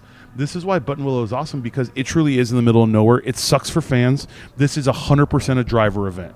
For the fans that show up, you guys are diehards. You guys are awesome. I do not judge anyone that only watches this on stream, because is that water? That is. I've never seen water there. Okay, fantastic. It looks like the drought is disappearing in California, guys. For those of you that made it out here, you guys are diehards, and it's so awesome to see you, because I was one of those. Mark was one of those. We make it to this event no matter what, even from other states. We're not in California. Mark still is. I'm not in California. I would still be coming here. This is just one of those things that is ingrained in my soul. I mean, I remember going back, looking at the old Super Street days, wishing I could be there. And you didn't skip school to go? No. You're a good person, I guess. I had to wait. Ryan Novak's still going out there turning laps. He's at a 1:59.891. It is still less than his best. He's got a 1:58 under the bag, so he's about over a second off. Either way, though, it's absolutely fantastic. And the biggest thing about this track is it's just such a legacy track. And you were talking about layouts. We get tangented off there. Chair Force Mark over here, he just doesn't keep his mind straight. But we get in tangents. But all the layouts in this place is because they do testing here, Buttonwillow Racing.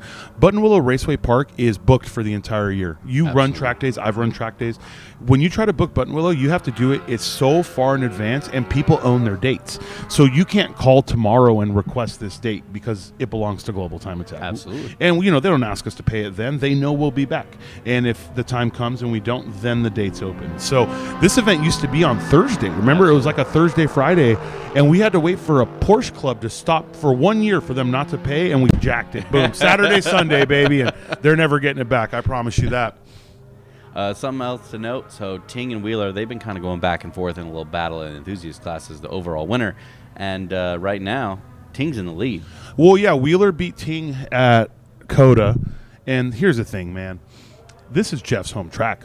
That's just the best way to put it. And this is nothing against Ting or anyone else. Us local folk, when someone from out of town shows up and goes faster than you at your local track, that's like a slap in the face. Huge slap in the face. That's also why COTA's so important. It's because it's such a middle ground in the United States.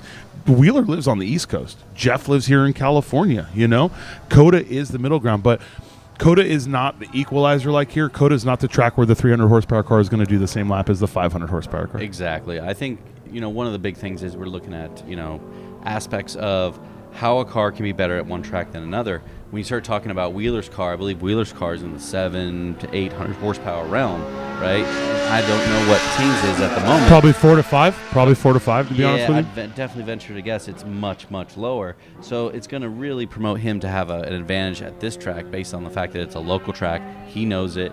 He knows it well. And it's more of a less of a high-speed corner track than more of a I'm going to have a good handling car and get this thing done based on my track knowledge. So I think that's going to be the big advantage. Yeah, and the good thing is, Jeff laid down a super respectable time at COTA, so no one is saying he's not fast. It's just you're going to have the advantage at COTA when you're on a low downforce, high horsepower car down the big straightaways that track has. But you're going to be hurting through their S's. The COTA S's are a flow that most people have trouble finding, and then into the two corners after that. If you set your car up to go fast in a straight line at COTA, you're really hurting in a lot of middle sections. That 4 apex right-hander, the 1920 is very low speed, but enough speed where aero matters in the braking zones. It's just awesome. We're here. There is no such thing as too much aero at Buttonwillow, but there is such a thing as too much aero for the power you make. Yeah, and one thing, just something to note for Jeffrey Ting. So his Streets of Willow lap time, 1:19. His Laguna, it's a clockwise. And then he's got a COTA lap time of 2:26 and a Laguna Seca lap time of a 1:36. Gives you a very good idea of what that car is capable of. Now, with that said, he's had some fun and he's had some problems in this car. He's also blown a motor at Global Time Attack Finals previously and had to rebuild it. And then after the Laguna day, he had to do, after a private test day at Laguna, he blew fourth gear after one lap.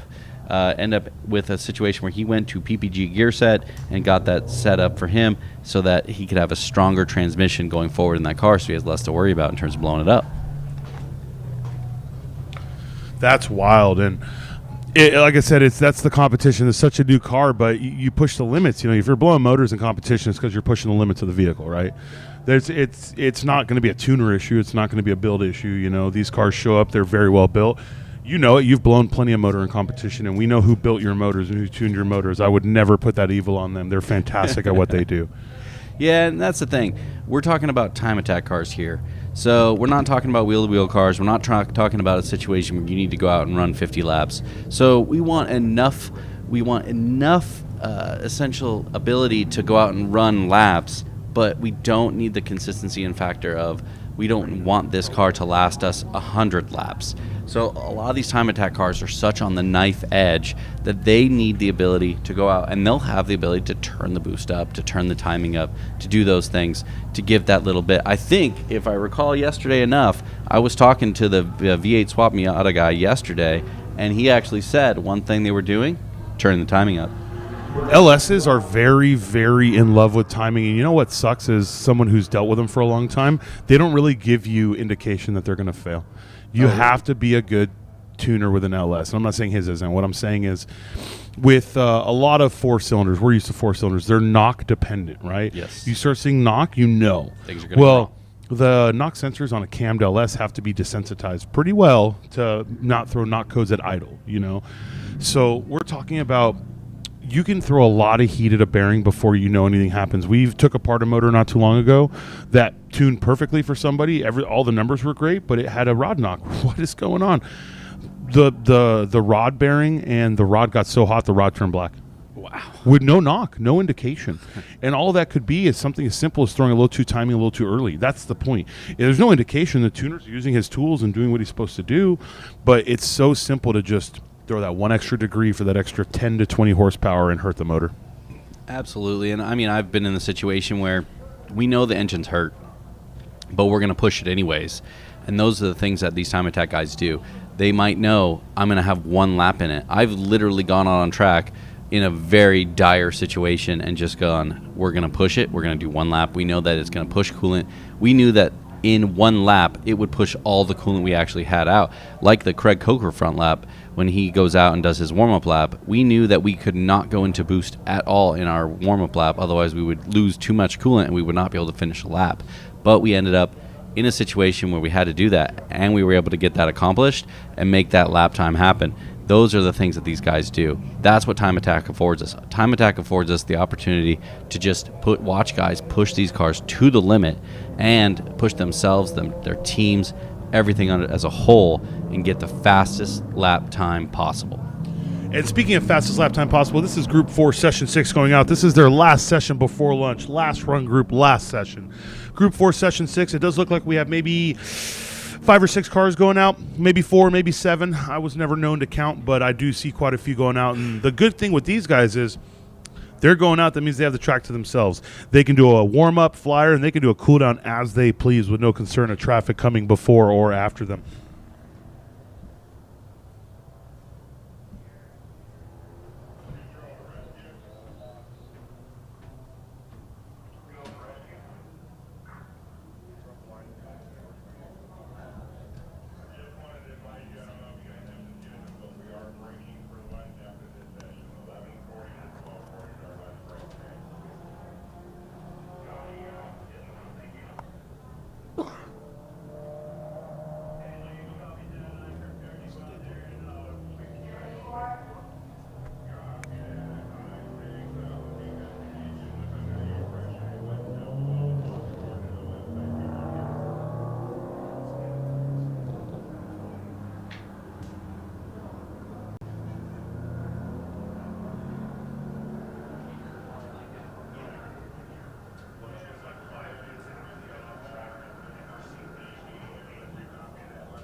I'm now here with Cory Crowder. I'm so sorry, I've been pronouncing it wrong this whole time. He's the driver of that awesome Subaru that had your new personal best last night, right? Yes, yeah. I ended up pulling a 155, shaved about 2 seconds off my PR here. Wonderful. Yeah, I think I got that back in 2020. Oh my gosh. It's been a couple hard years of development, but we're making up some time finally. And how have you been able to keep it from blowing up? Well, I haven't. I've got about 3 out of the last 4 years. I think I've had a DNF, unfortunately, due to various mechanical problems with the car, but Subaru life. But I think we finally got a package that works, and I'm pretty happy with it right now. I think our guy Mark can definitely attest to that upstairs. And what changes did you make last night in order to make it better today, or keep going, make sure that you keep that progress up?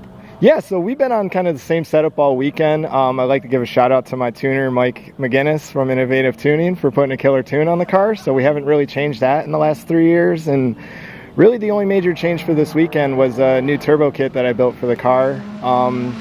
Last year we had a turbo failure that kind of took out that whole turbo manifold, and it seems to be running great this year. So tell us more about that turbo kit that you were just saying. So it's a twin scroll, and they're very difficult to fit in the small constraints that you have in a Subaru engine bay. And so, we had to really massage it to get it in there. And I struggled with it, but I got it done. And again, the results are showing from it. So I'm super happy with that. It's definitely performing for you. Yeah, so very happy with it. Excellent to hear. Well, is there anything else that you want to improve on today? What's your goal today, your goal time? So my goal for the weekend was a 155, and I was pretty stunned when I hit it so early yesterday. And, there's definitely a little bit more time out there with the car with no aero, and we'll just keep pushing. Got you. And we're very curious as to why you don't run any aerodynamics. My wallet says otherwise. Well, that makes sense. It is a very expensive sport. Yes, it is. It's on the roadmap for the car. And I'm just trying to really maximize everything I can out of the current setup and current suspension before I move forward. So how do you compensate for not having that? Driving it like a Subaru and just kind of whipping it around. And the car rotates a lot due to the limited slip differentials in the car. And so it's definitely kind of a rowdy car to drive with no aero, but definitely a lot of fun. Well, I love to hear it. We love to see it. Congratulations on your new personal best last night, and thank you so much. Thank you, guys. I love these GTA events.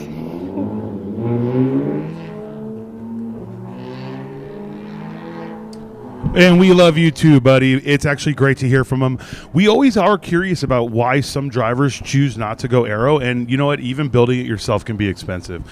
The components not so much per se, but you can talk to any driver. When you start building and mounting your own splitters, the amount of times you break them in the process is astronomical, and the amount of damage you cause over time because you broke them is astronomical.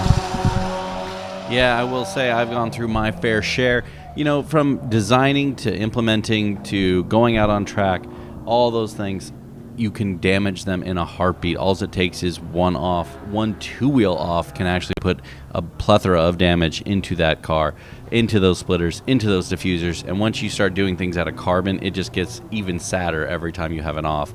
I can definitely say this one time I had a situation where I blew a motor and then pulled off. I thought I was going 5 miles an hour because, adjusting for speed. And I probably pulled off the track going about 25. And that thing dug right into the dirt from the immediate time that I popped off track, and I immediately got sad. Those things cost a lot of money. They take a lot of time to develop, and you definitely want to adhere and take care of them. No, I agree, and it's just one of those things, like you said, and especially when you're going class to class. But the more front aero you get, rear wings, they have sands, okay? As long as you install them correctly, they're going to stay on the car. But front aero, the more you get, the more downforce you creates, the more mounting you need. The free shout out once again. That's why Professional Awesome actually sells splitter mounting brackets, Absolutely. Quick disconnects, things like that to help you out. They also have those awesome titanium pucks that go underneath for those badass shots into the corner. I mean, they serve the purpose of protecting your aero, but really it's for the badass shots under braking and in the corner. And those things are absolutely needed too. Big thing that happens is people don't realize that the splitter's dragging on the ground during braking zones or in turning places. And what essentially happens over time is it will wear through, especially in a carbon with a foam core, it will wear through the carbon, which then gives it less structural rigidity, which will let it bend, which will let it hit the ground more and cause more damage.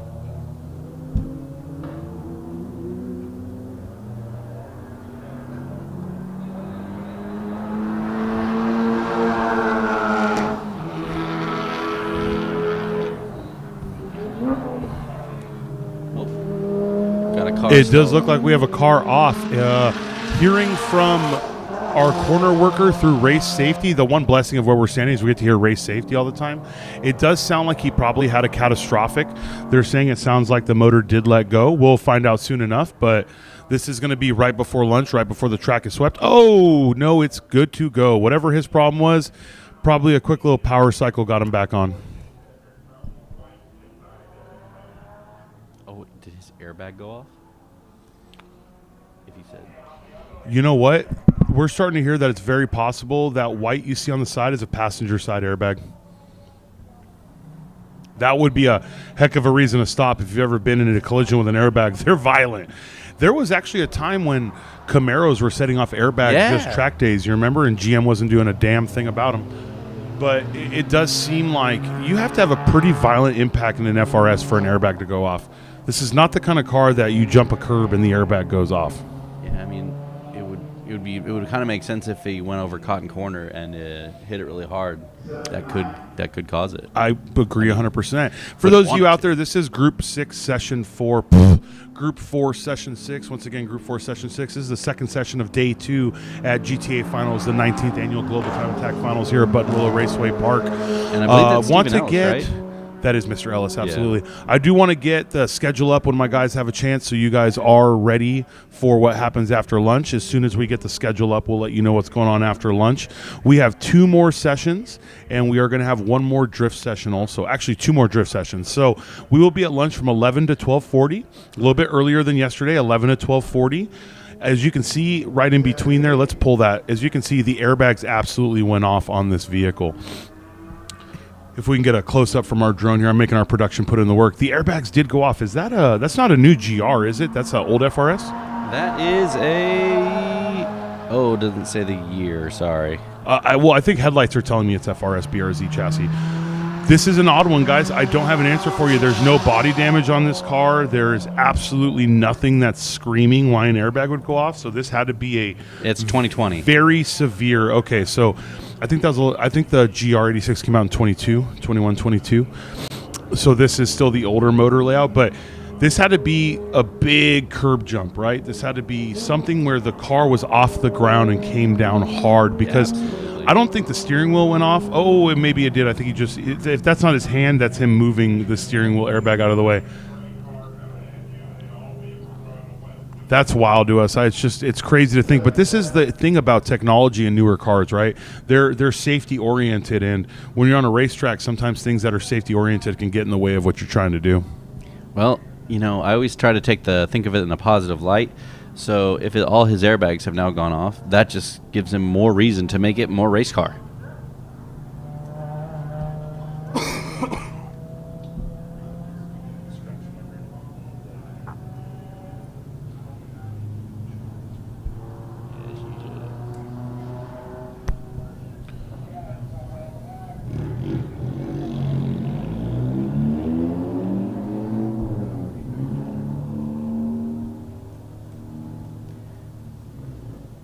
It's still a very wild situation of the airbags going off. We'll have to get an interview with him and see what happened and how it all went down.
There's a good shot of the airbag that went off there.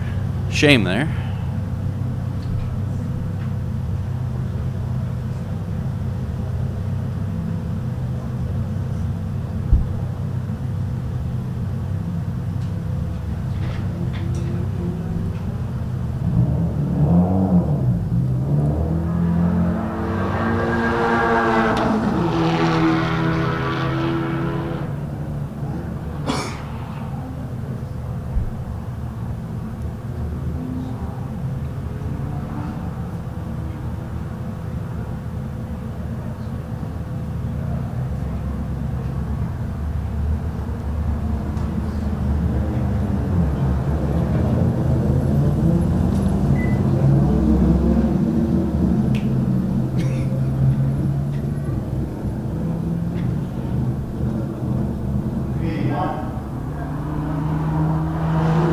There goes Krista in her GR Corolla. Again, she does GR movement, so all of you GR guys want to come out there and go to the track, she can help you out and get you in a time attack event locally.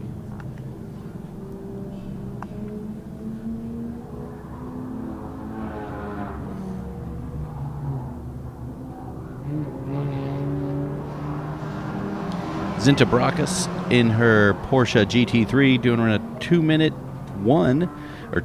0.1 so far today. She's working with Will, getting her speed up and having fun doing it. Brett Nicoletti's actually taking your advice and running no rear wing on the car. Oh, he is. Yeah, I mean, truth be told, it's a stock power NC.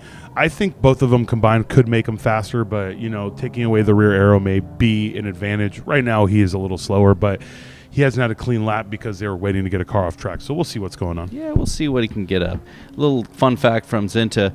So she's working with WR Technica, and she's also a helicopter pilot, a polo player, and a fashion model. What a resume. Is that the GR Corolla driver? No, that's the Porsche 2016 that's Porsche 911. Fantastic. So I'm just blown away. Helicopter Porsche. pilot? Yeah, helicopter pilot. Wow.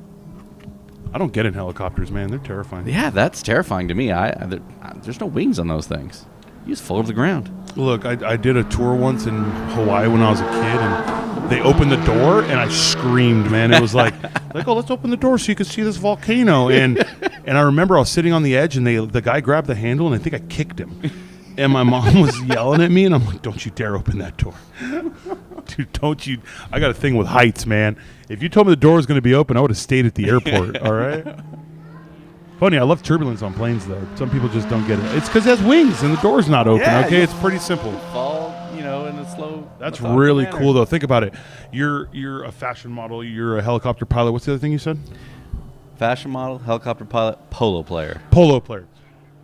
This is somebody that is living their best life. That's all I'm saying. That's a best life right there. That's super awesome to see him out here on track. Will Watanawankiri is absolutely helping their program. Once again, get that cadence down. Speak slower, Mark. One day.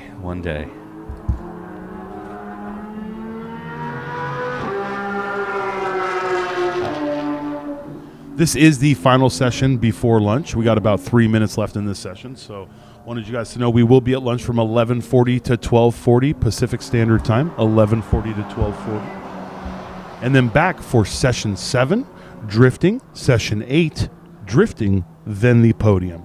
The drifters get 3 sessions today, and honestly, it's been a fan favorite. You know, we can talk about motorsport this, motorsport that, but truth is, the last time someone got to drift in a competition at Buttonwillow was, we believe, 2009-ish, the red line days. So we've had a lot of track guys who are also drifters, people who have competed here who love drifting that just would say they'd love the chance to drift this track. So these competitors out here who are drifting this track, they're living the dream. Yeah, I definitely think that being able to go out here and drift this track, although I will say one of those things coming from a competitor standpoint, you do always worry, is the drifting going to dirty the track up for you on your next session? But they've been doing great. They've been cleaning it up, so it's doing pretty well and ensuring that the track is clean and ready for these guys to go rip it.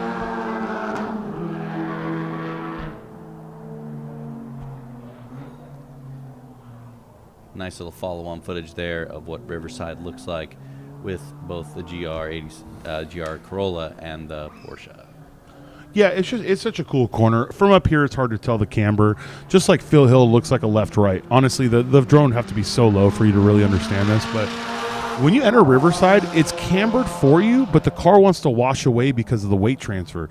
Where you're coming from. People always say, I don't get why Riverside is so scary to people. It's cambered, but you don't have proper weight transfer like you do on an oval, Correct. When you are entering a big corner on an oval, you have the car planted. There's no transfer happening. When you're going to Riverside, you just made this left from bus stop. You made a slight right to a hard right through Riverside.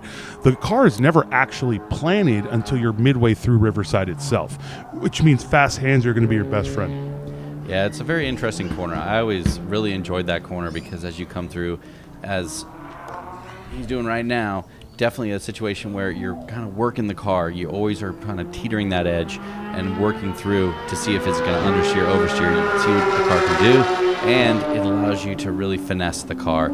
Always enjoyed that corner. It really gives you a good idea of what the car is capable in that situation.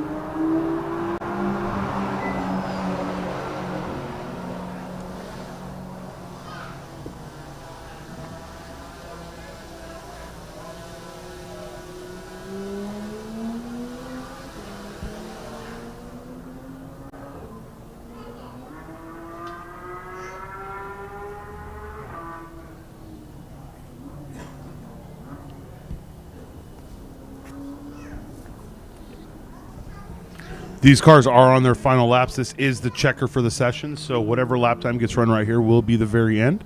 No lap after this. As soon as all these cars cross start finish, they're going to get that Mr. Ellis's car to drive off the track. Obviously, with the airbags off, they're going to let him follow fire safety in the shortest way possible. You never want a car driving against track, but we have this huge open middle section where someone can safely be there. I mean, if you get there with an off, you're just doing something silly. Yeah. You're following a different track layout. Oh, I thought Final that was lap for Mr. Matthews there, 2:03. That is his fastest lap of the section on the 6th lap. Absolutely.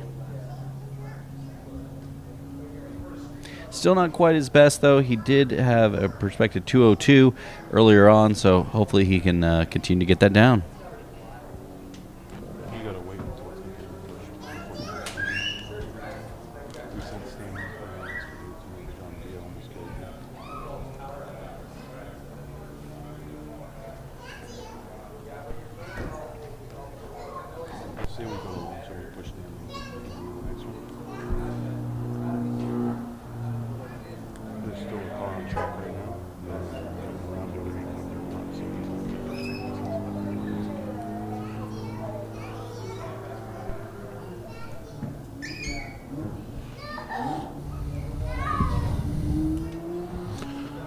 Final car on track getting their final lap done. This is going to be the end of the session, 1 and 2.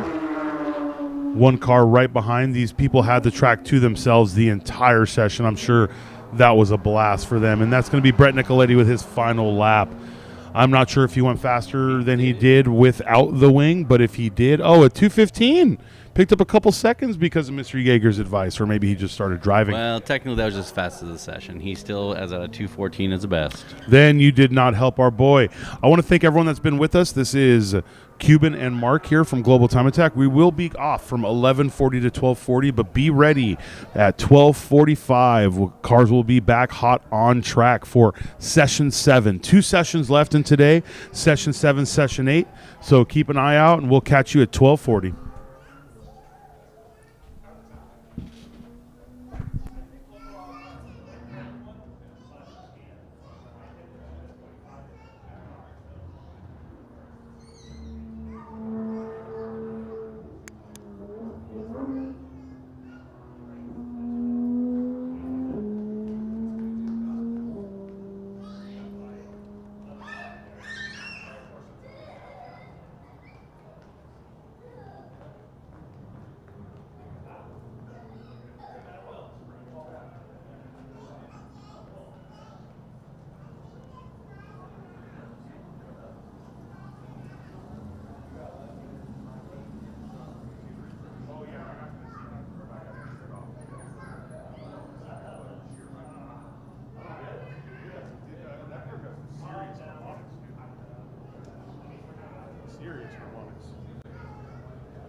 Their helmets are on.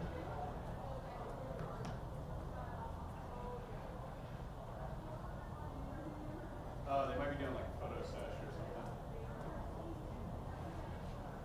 James, go over there. Just in the trash. Come on. Come on right now. We're going to go down the stairs.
fire.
guy with a 57 Bel Air, like pro touring kind of build.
Number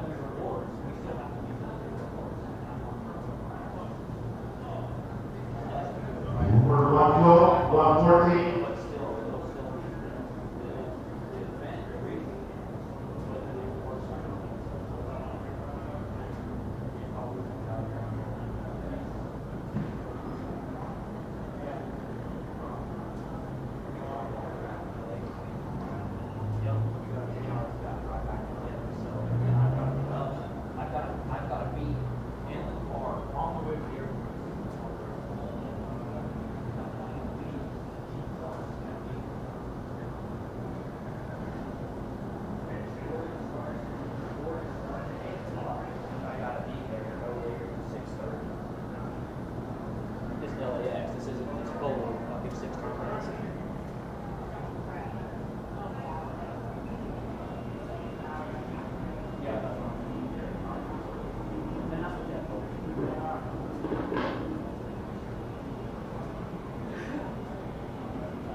Number 118.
of order and placement, you might have moved with some movements. First up, 12:45 is Group 4. We now to Group 4 with Raina back once again. Hannah and Maya, Jessica and Derell, Stephen Ellis, Chris Matthews, Kyle Phillips, Joe Rivera, Edward Castillo, Kristen McConnell, Brendan Clay, Kristen Ross.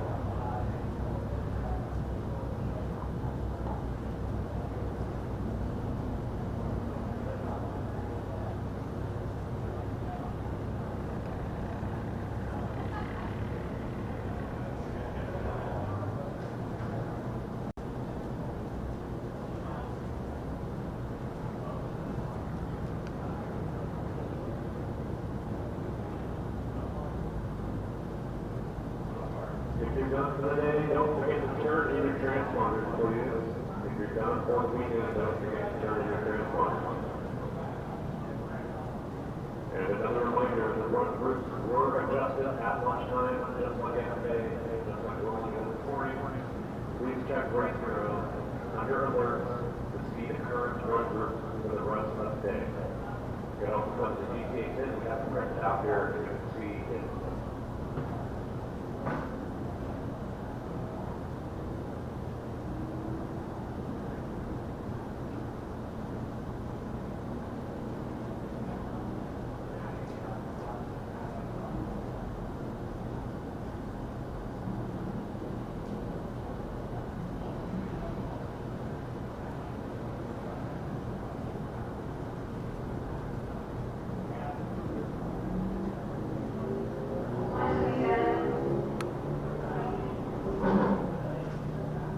We're 120, 122.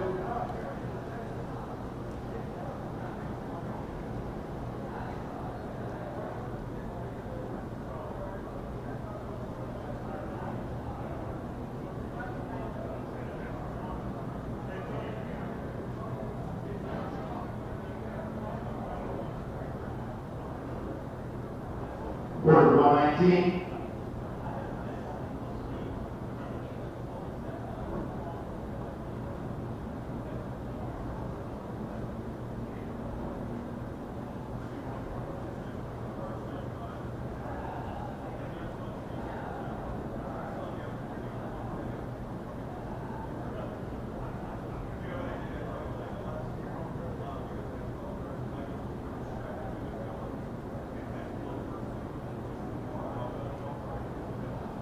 Quarter 123.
I don't want you guys to.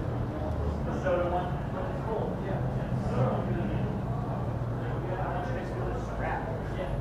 This is fucking annoying. It's annoying that it like happened and like I was like, oh man, like when they were sitting here, I'm like, dude, someone spilled soda all over my cables. Who did this? And they're like, oh, it was me. I was like, it was you? And they're like, yeah. I was like, wow. That's like all I said. I was like, wow. Cool. Thank you. And then they like didn't move or anything. They just sat there. GTA Group 4, you are up at 12:45. This is your 7-minute progress. GTA Group 4. Like I mentioned before, the run group in order has changed. Group 4 is currently out there with Raina and COTA and Derell. Stephen Phillips, Chris Matthews, Kyle Phillips, Evo and V8 Miata.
Order 126, 128.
Can't get any fucking work done with these bright ass orange shorts here. Dude, Okay? I heard you really like my shorts, man. You want me to get you a Goddamn pair? distracting. You want me to get Distracting ass shorts over here. The reflection off them is hitting the tower. I'm just like, you don't want to see me in dolphin shorts, dude. I promise you. My wife really wants to see me in dolphin shorts. Stephen Phillips, Chris Matthews, Kyle Phillips, Edward Sophio, Chris Stefano, Martin Lane, and Christian Wong. That is Group 4. Guys are up next in 2 minutes.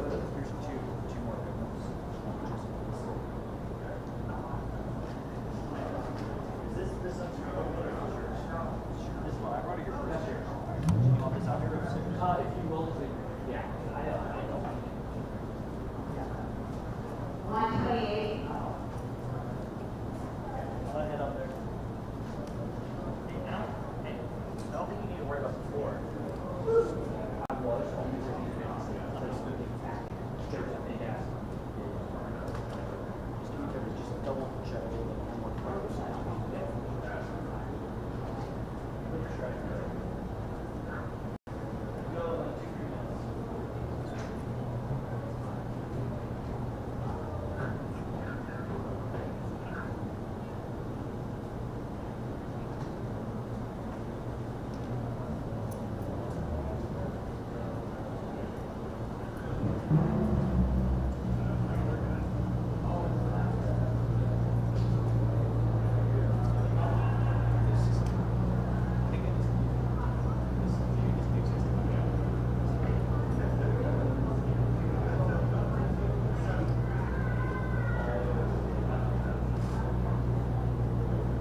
want to do like this.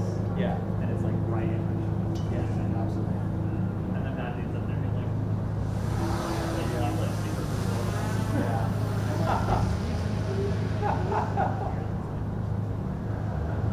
Do you know if that green bench is safe? Oh, you can take me like you guys. Okay, thanks.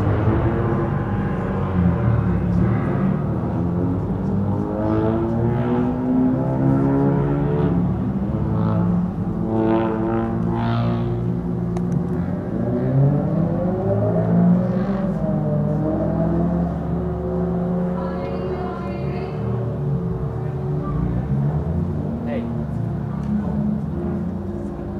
Don't back.